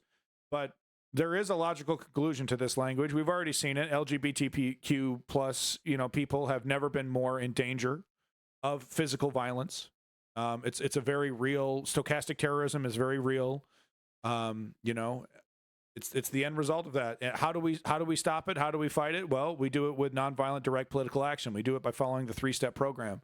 Step 1, inform yourself. Step 2, join a progressive political organization in your area. And step 3, put in the work. You got to earn your citizenship now. This isn't a question. Your citizenship is under attack. Continue sitting around and both sidesing it. And I don't know. I don't want to stick my neck out. And you're going to get the government you deserve, which is a tyrannical authoritarian one. Without question. I say that without question, without irony. Oh, we live in a society. Okay, Joker memes. Yeah, okay, fuck you. We got a serious problem here. Fascists are taking over the country and the neoliberals are letting it happen while the progressives are sitting around jerking each other off on social media. We got a serious fucking problem here, and the only solution is the only thing that has ever worked: nonviolent, direct political action. Take that shit to the fucking bank. After all is said and done, after all the jerking off is done, and when the real shit gets started, when the left finally becomes activated and really becomes motivated to create change, what's the one thing that they're going to do? They're going to organize. They're going to march. They're going to hold their politicians accountable. You know why? Because we're not going to have a fucking choice. It's either that or Ted Cruz telling you what to do with your genitals. Ted Cruz telling you what to do with your baby. All right, Ted Cruz telling you what religion is good and bad. That's the reality. So get off your fucking duff. All right, let's get back to it. Russia-Ukraine war, renewed fears over Zaporizhzhia nuclear power plant. Like I said, I've made my comments here already. I think if Russia uses radiation, they're going to do it isolated, not in a way that they just can't control at all. I think you know, I think the big worry here is China. Right? If they fuck up the plant and a big radiation cloud floats over into China, right? What the fuck is Putin going to do about that? Southern Russia. Local officials say it was hit by a Ukrainian drone. An anti-Vladimir Putin group working in Ukraine, Freedom of Russia Legion, posted about the attack, but no one has claimed responsibility. A former CIA case officer and global affairs expert says there are many possibilities, including a Russian false flag operation or Ukraine testing the waters for a bigger strike. Either way, the Kremlin may benefit. When civilian targets start getting bombed or blown up or damaged by drones, that scares people. On Tuesday, an apartment block near Moscow was hit and 2 people injured. While strikes inside Russia are rare, Ukraine is pummeled regularly. This dashcam video shows debris from a Russian missile crashing onto a car Monday. Yeah, global saying it's a Russian missile, right? So where's the truth, right? This is why we get multiple sources. I don't claim to know where the truth is. All I can claim is that, you know, what we see at the moment. It's also funny how some girls are making, well, if we're playing identity politics again with those opposing kind of, it's a big circus. It's a big circus, and it you know, the logical conclusion is violence, Panda Man, and the neoliberals aren't doing anything to stop it. The neoliberals, I'll put money on it, right? We got Trump up and down, man. We got Trump dead to rights. We got Trump in the motherfucking bag, and guess what? That motherfucker ain't going to jail. Hey, why do you think Merrick Garland was picked? Right? Why do you think he's the you know, fucking Justice Department head or whatever the fuck?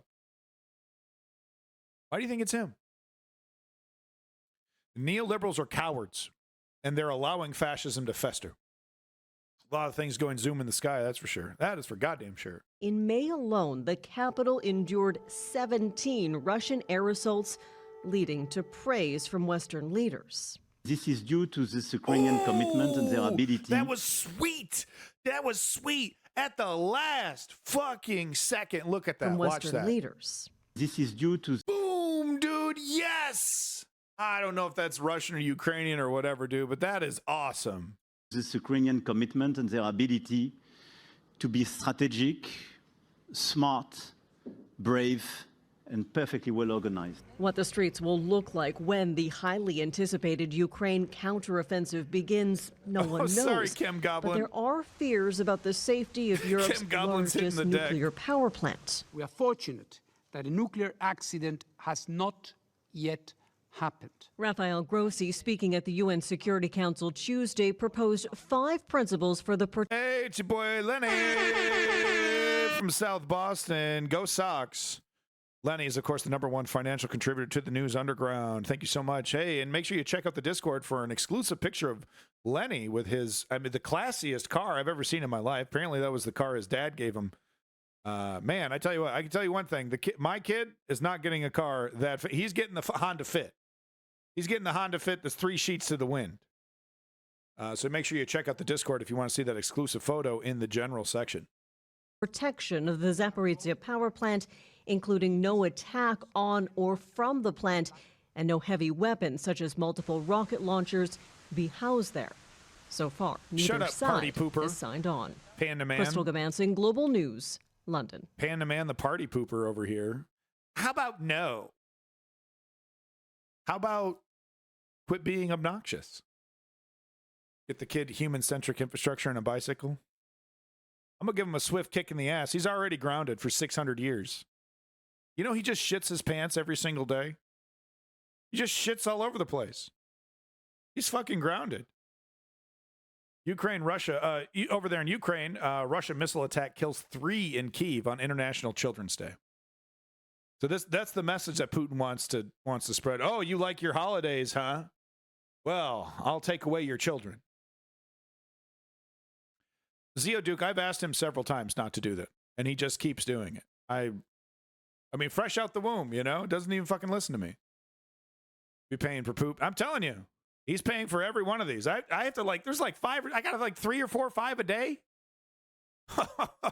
This kid, man, I tell you.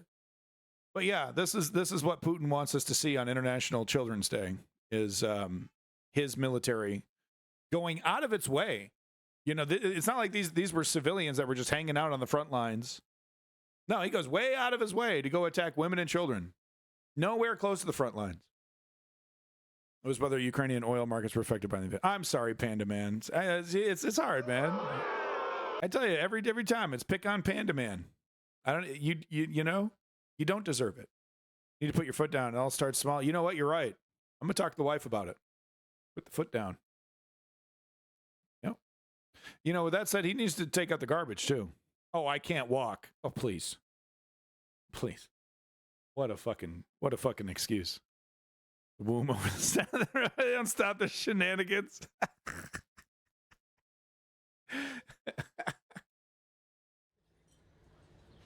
Yeah, but no. All jokes aside, all laughing aside, all smiles put in our pockets here. This is incredibly tragic.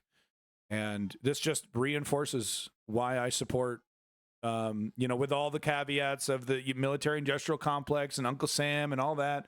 At the end of the day, this is why I support defending Ukraine, defending itself. This is why I support the United States, you know, using its ill-gotten gains to help Ukraine. It's complicated though, but at the end of the day, when I see shit like this, I know I've made the right decision. Pretty sure the Ukrainian oil markets have remained stable, but do you know any more than I? I doubt it, Panda Man. You seem 400 times more intelligent than I am, so I doubt it.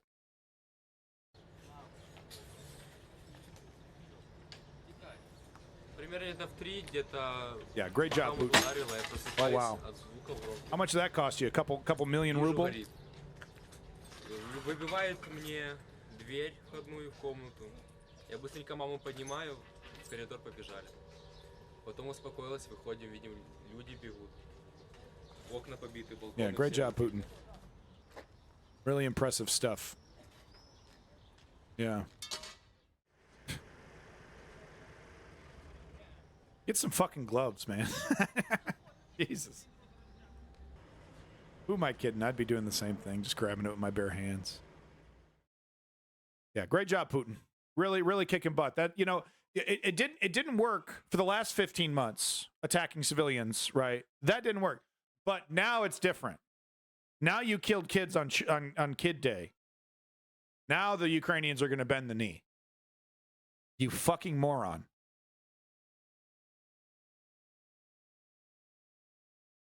How Russia is preparing for Ukraine's counteroffensive. So I thought this was interesting. This is a Wall Street Journal report on what they've, you know, so basically we could, you know, this is very likely a lot of this, you know, this Wall Street Journal. I'm getting a little conspiratorial here, but they sat on a lot of information on the Iraq and Afghanistan war. They sat on a lot of fucking information. So I'm wondering, when I see the Wall Street Journal do anything, I wonder, okay, who's the spook that cleared it? You know, who's the spook that gave the green light on it? Right. But anyway, I thought it was interesting regardless, even though it is Wall Street Journal. I thought it was interesting to show this, you know, so apparently this is the kind of counter measures that Russia has been preparing. And of course, we're seeing a grand majority of it, of course, concentrated in the South, which makes perfect sense. And, you know, to me, it makes perfect sense because honestly, Ukraine is going to get one shot at Crimea before the haters and doubters and dissenters are like, oh, we got to pack this up. You just give, you know, it's perfectly okay to ask Russia to pull out of Donbass, perfectly okay to ask Russia to pull out of Kherson and the, you know, the whole area there, but we got to give Russia Crimea. That's the argument we're going to be hearing after this counteroffensive. Right? We got to capitulate. We got to give Russia a chance to save face, and it's going to be Crimea. So Zelensky's right. He needs to, while he has the chance, while he has the full support of the Western Alliance, blast into Crimea. Blast into Crimea. And I think he's very smart to wait for optimal conditions, you know, with F-16s and, you know, the artillery and the Patriots and the HIMARS, making sure all his ducks are in a row, because time is on his side. Time is totally on his side. You know, I mean, it's not like he can wait forever, but he can pick, you know, he's got a couple months. He can pick the right date when everything's ready, when the chess pieces are in place. So, yeah, let's take a look and see. This is the Ukrainian village of Nizhny Sirohozy in the occupied Kherson region in October 2022 and in March 2023. The new lines in the fields are rows of Russian fortifications built in anticipation of a counter-offensive by Ukraine. While Kyiv has been training its troops to use Western weapons, Russia has been building some of the most extensive defensive lines seen in. I've never seen a machine like that. So there's literally like dedicated trench building machines by Ukraine. While Kyiv has been training its troops to use Western weapons, Russia has been building some of the most. Hold up, I want to see that again. Hold on, let me see. Does this work? Oh, it does. Cool. Wow, Zio was right. Wow, look at that thing. Hey, Keen Wolf, welcome back. So nice to see everyone coming back. I really do appreciate it. I really do. Thank you so much for coming back and tuning into the News Underground. I very much appreciate it. That's a trench digger, huh? Damn, dude. How come I haven't seen one of these bad boys in a horror movie? Man, can you imagine? What would this do to a human being? Come on, Children of the Corn Part 17. Where's this? I need this in my Children of the Corn movie. Been building some of the most extensive defensive lines seen anywhere in the world in decades, according to Western intelligence. Только сумасшедшим надо, чтобы пойти на такие достаточно мощные укрепления. But military analysts who spoke to the Wall Street Journal say they're skeptical of the effectiveness of these defenses. Yeah, we've seen the video. What these defenses don't do jack shit if you don't give your soldiers food, water, and anti-tank ammunition. Right? If the Ukraine tanks can just roll up on these trenches, dude, they're screwed. It's basically they just dug their grave.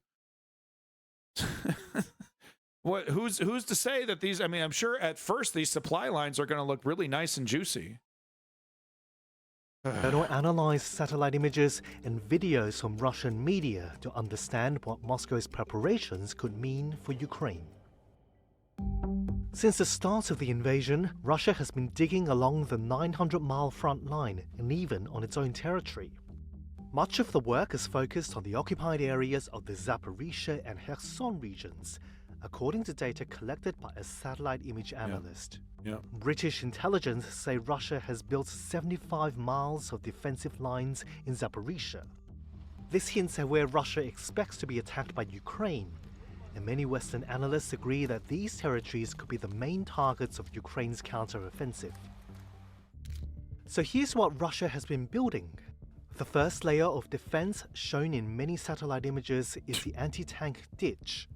The obstacle is meant to be too wide for a tank to cross, restricting an enemy's ability to maneuver and funnel their forces into areas that make them more vulnerable to attack. Wow. Bro, I know it's Russia. I'm sorry, but it looks so cool, dude. I want one.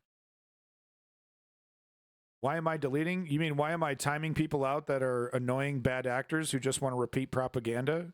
Should I let the bad actors just run in my chat like all the other political streamers? Just let someone, you know, literally everything I show on screen, they contradict and they gaslight on. Is that what I need to do? I need to give those people a platform? Hookups?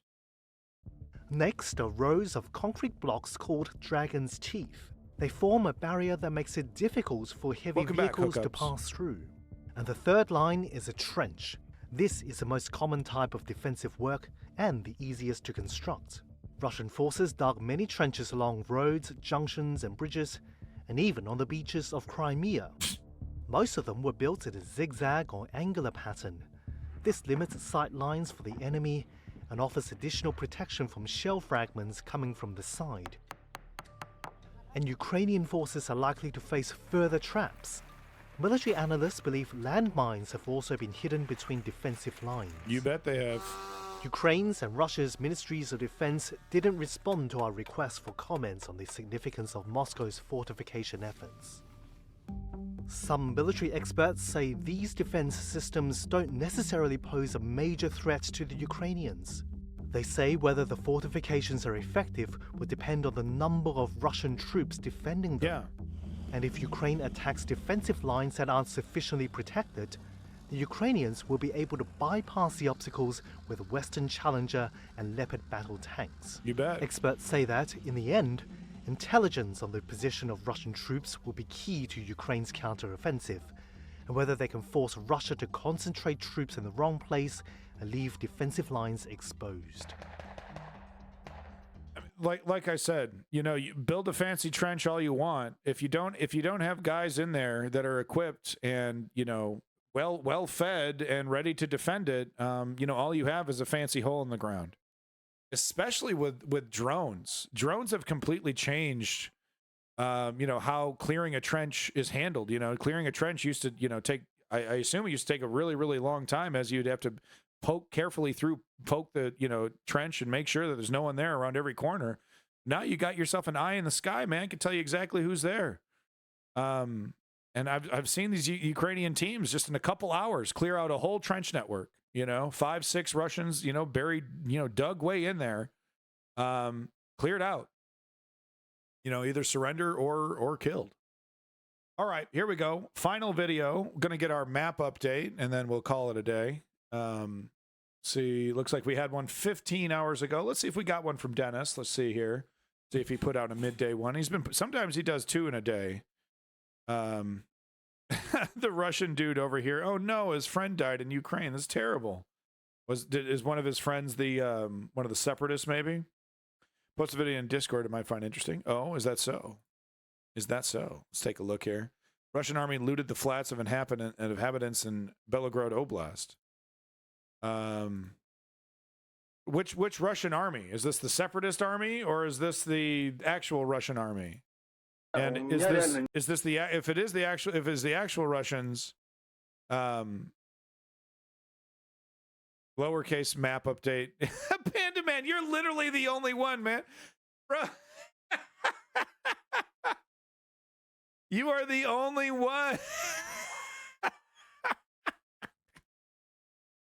map as in a map of places and regions, not the other thing.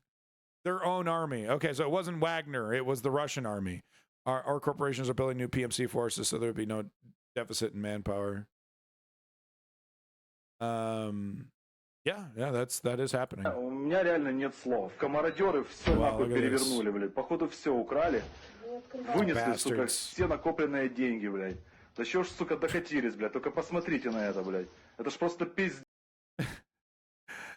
This poor guy. Look at this guy's TV. You think this guy was balling? You think this guy was, was heavy balling? What did the Russians steal from this guy? What?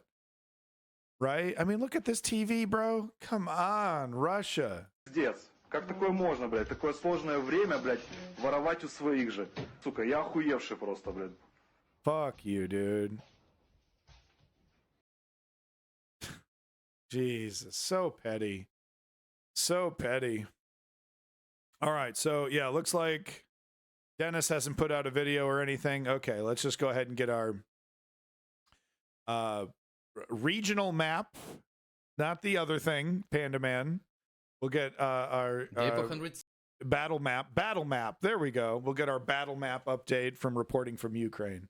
Russians keep a lot of cash inside their house. Actually, it comes historically from 90s, and they lost belief in bank system. And gee, I wonder why. I wonder fucking why they would have little faith in their own banking system. All right, let's get this update here. 63. Today, the biggest news once again comes from the territory of the Russian Federation, namely from the Belgorod region. Here, the Freedom of Russia Legion and Russian Volunteer Corps conducted another operation to draw Russian forces and resources to the northern front. Both detachments fully consist of Russian citizens who are against the current Russian government.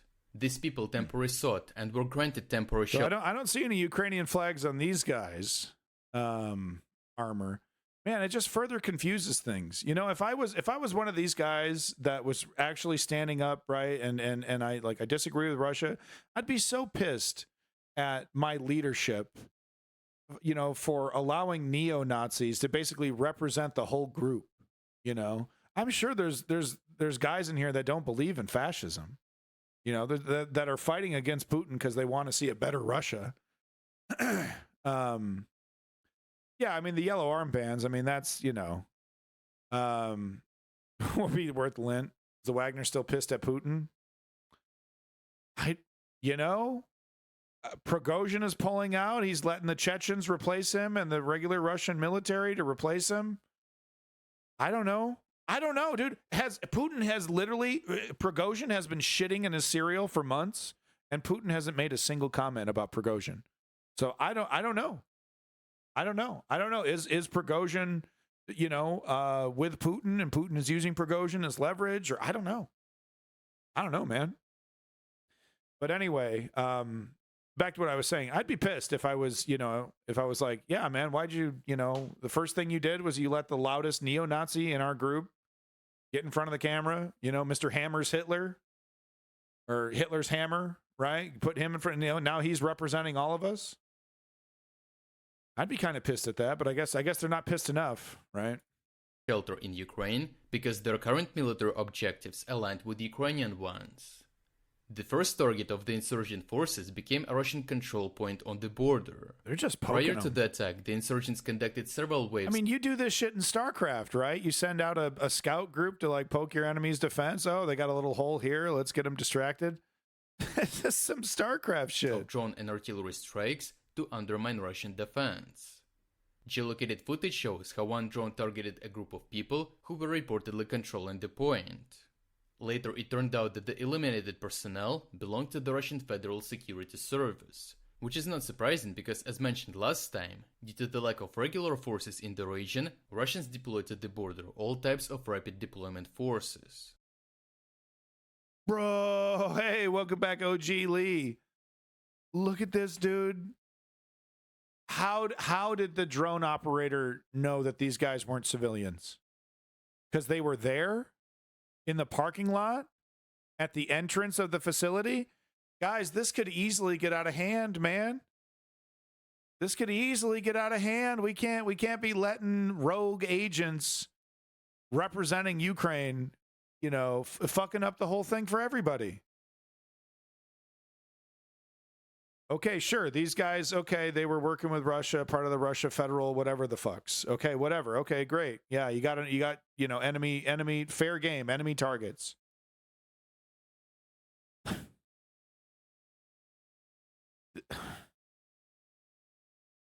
This is risky. After conducting extensive artillery preparation on the first and second lines of defense, the insurgents launched a ground assault under continuous cover from artillery. Russian sources reported that several squads reinforced with one tank tried to attack the control point, which was protected by 20 border guards and 20 conscripts. This is interesting because it indicates that the federal security forces decided to retreat after at least one of their personnel was killed in a drone attack.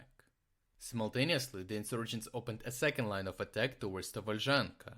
Russian sources reported that one motorized rifle company assaulted the outskirts of the settlement. The footage confirms that there was a second vector of attack because there is only one place in this region where a highway goes through a forest. Additional footage released by the Freedom of Russia Legion also confirms that there are active engagements between the insurgent and Russian forces. Great cover. The Russian Ministry of Defense released a statement where they claimed that this is where the incursions ended.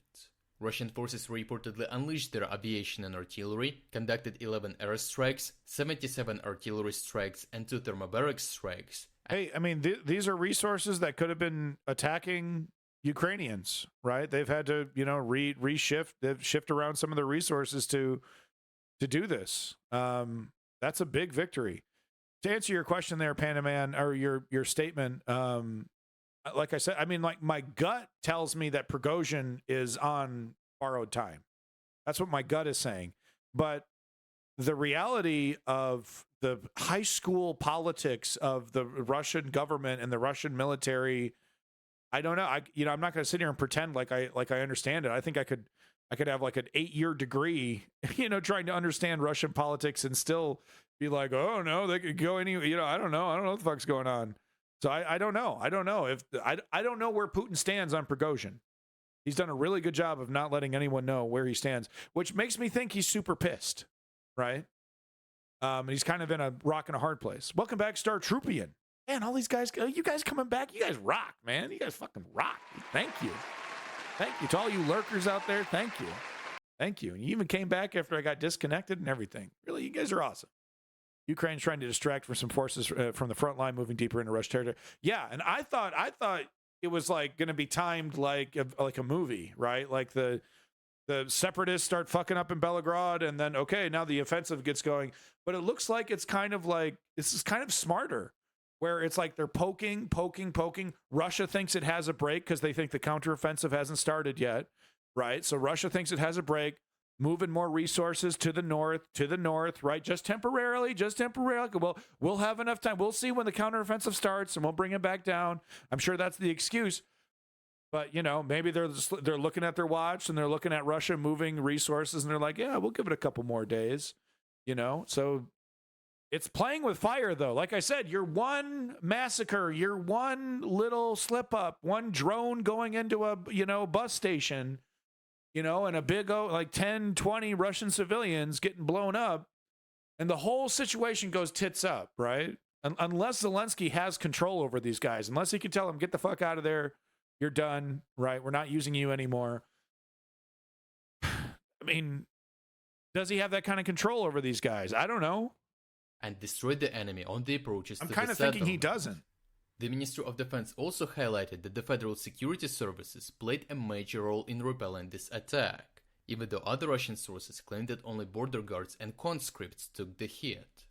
However, other combat footage shows that the insurgents managed to breach the first line of defense. The drone footage shows that Russian forces near Tobolzhanka were destroyed by artillery fire.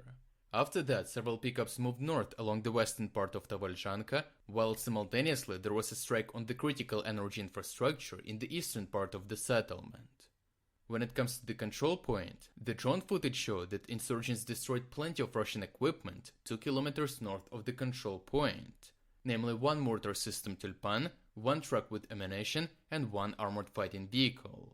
Ukrainian sources reported that Russians retreated to Shebekina, where they waited for reinforcements. Local residents also noticed several drones operating above the town.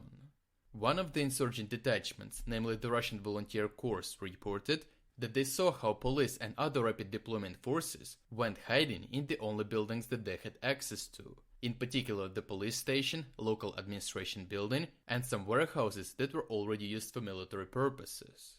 Later, the insurgents released footage showing the aftermath of a strike on the police station in the northern part of the town, the building of the regional administration in the central part of the town, and also facilities belonging to the factory Monocrystal in the southern part of the town. Military targets, 3 military targets. I didn't hear hospital, school, or, old folks home in any of those, right?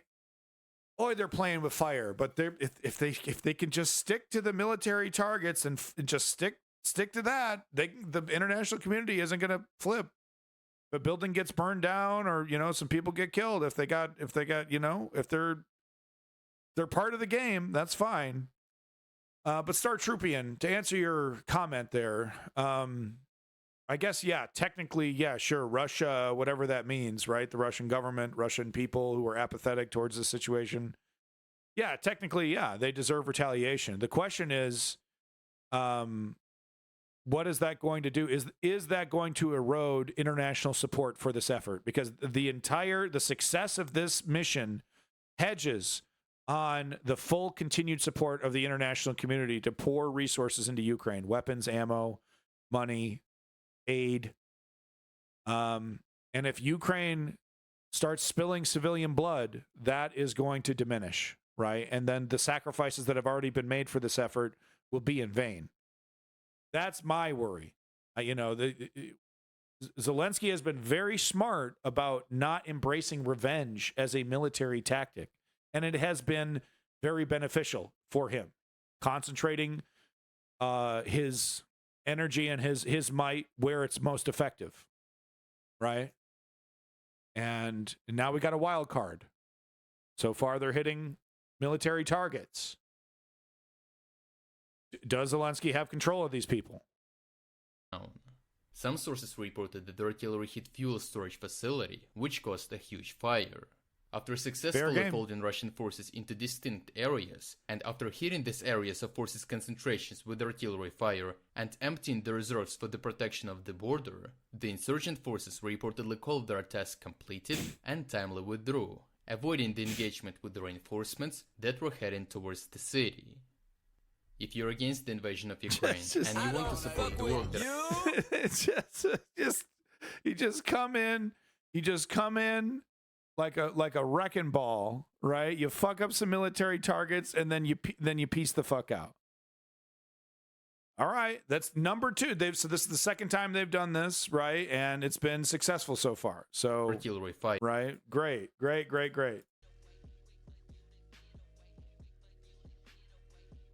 Artillery isn't pinpoint accurate, though, right? And they're doing this with artillery, right? They're getting close enough. But this is really close for artillery, though. This is super fucking close for artillery. Still, though. See the recent Jackson Hinkle? No, fuck off. Fuck Jackson Hinkle, man. Fuck that piece of shit. No, I did not hear what that piece of shit had to say. I took a shit this morning. It's probably the same exact fucking eloquence. Fuck Jackson Hinkle. He's such a bad actor. He's a gleefully smiling, fucking shit-eating grin on his face as he says the most ridiculous nonsense I've ever heard come out of a human being. And I'm supposed to oh, what did Jackson Hinkle have to say? No, I didn't hear what he had to say. Fuck Jackson Hinkle. That's what I have to say. Moving on with my life. There you go, YouTube. That's your Ukraine update. Just a little one. We're going to have a bigger one tomorrow. Lots of news. It's nonstop, right? We might see Moldovan independence, and I'd say they deserve it. If they want to be a democracy, that's great. I think for me, that's the big part. Does Moldova want to be a legitimate democracy, or does it want to be a religious theocracy like Iraq and Afghanistan, right? If it wants to be a democracy, then yes, Ukraine should help it out. If it just wants to be another dictatorship, just under a different flag, I'm not interested in sacrificing. Striking military targets sends a psychological message to the Russian troops. Sure, if they hear it, if they actually get the information, and they do. There's a rumor mill, right? Oh, did you hear about that? 100 troops here, they got struck by HIMARS, blew up the whole building, that kind of shit, right? So there's a rumor mill. But yeah. We're going to do it big tomorrow. Lots of international news. I'm going to work on it tonight. Hit it up. I got to give extra special credit. Big Fat Garbage Fuel Awards for all the folks who came back after my disconnection. Thank you so much. We'll start off with Lenny. Thank you so much, Lenny. Garbage Fuel Award for you. Big Fat Garbage Fuel Award for Panda Man, who came back even though I was far too mean to Panda Man last stream. So thank you, Panda Man, for coming back, giving me a second chance. Appreciate that. Big Garbage Fuel prop. Star Troopian, you're getting that Garbage Fuel Award. You came in late, but you know what? I don't care. All right, you're cool, dude. I like Star Troopian. I got to get that new game. The new Star Troopers game looks freaking amazing. I got to get on that. Keen Wolf, Big Garbage Fuel Award goes to you. Thank you for coming back. It's good to see you. I like that very brave icon you got there. Love the wolves of the world. I'm follow that the TikTok account, not TikTok, the Twitter account that has like the daily wolf update, and it's really great to see. They're majestic creatures, those wolves. Big props to OG Lee. OG Lee in the house. Big Garbage Fuel Award for OG Lee. OG in this house. Thank you for coming back, OG Lee. Once again, big props to you, Lenny, #1 financial contributor to the stream. Hookups, thank you for coming back. Hookups, big garbage feel award for you. Thank you, Hookups. Thank you so much, Hookups. Sorry, I was too terse with Hookups there. Probably left immediately. Big props, big garbage feel award goes to your boy Zio Duke. Zio Duke in this motherfucker. Thank you so much for holding it down. Always appreciate your perspective. Thank you, Zio Duke. Big props to Froggy Frog. Thank you for that follow, Froggy Frog. Enjoyed that Chex Quest CD. Garbage Feel Award to you. Broly, thank you, Broly, for that wonderful music video that basically destroyed my whole stream. Is so epic, my stream crashed. Yep, we got a stream coming up tomorrow, Panda Brother. So thank you, Panda Man. I played it. It's a blast. Yeah? All right, I'm going to have to get on that. I barely have fucking time for anything. I get like literally 20 minutes to play video games now because of the kid and everything else, right? Sucks. But, it's worth it. Worth it. Sacrifice. All right, everybody. Peace in that motherfucking Middle East. Glory to the Ukrainian democracy. And don't forget to follow my 3-step program to create political change. It's literally that easy to create political change. You can't fix every fucking problem in the world, but you can be part of the positive momentum that does create change, okay? Step 1, inform yourself. You just did it today. Step 2, join a progressive political organization in your area. And step 3, put in the work. Your citizenship demands it. I'd like to also give big props to my boy Woke Patriot and Davey. Thank you, Woke Patriot and Davey. Big Garbage Feel Awards for you guys. Hey, what's up? What's up? What's up? Sorry, we're ending the stream. What's up? But come back on Saturday and we'll get you in on that. But yeah, don't forget, folks, creating political change is literally just as easy as 1, 2, 3. Okay? Don't believe the hype. Check out the Discord. Yep. You want to continue this conversation? Check out the Discord. What's up? Ever seen the Ukraine, The Ballad of the Infantry? No, I've not seen that. We'll check it out tomorrow on Saturday. Stop on in. All right, everybody. Peace in that motherfucking Middle East. Glory to the Ukrainian democracy.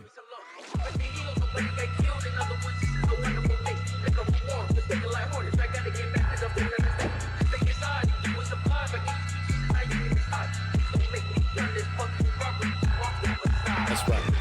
News Underground, baby. Abandon nihilism. Peace out.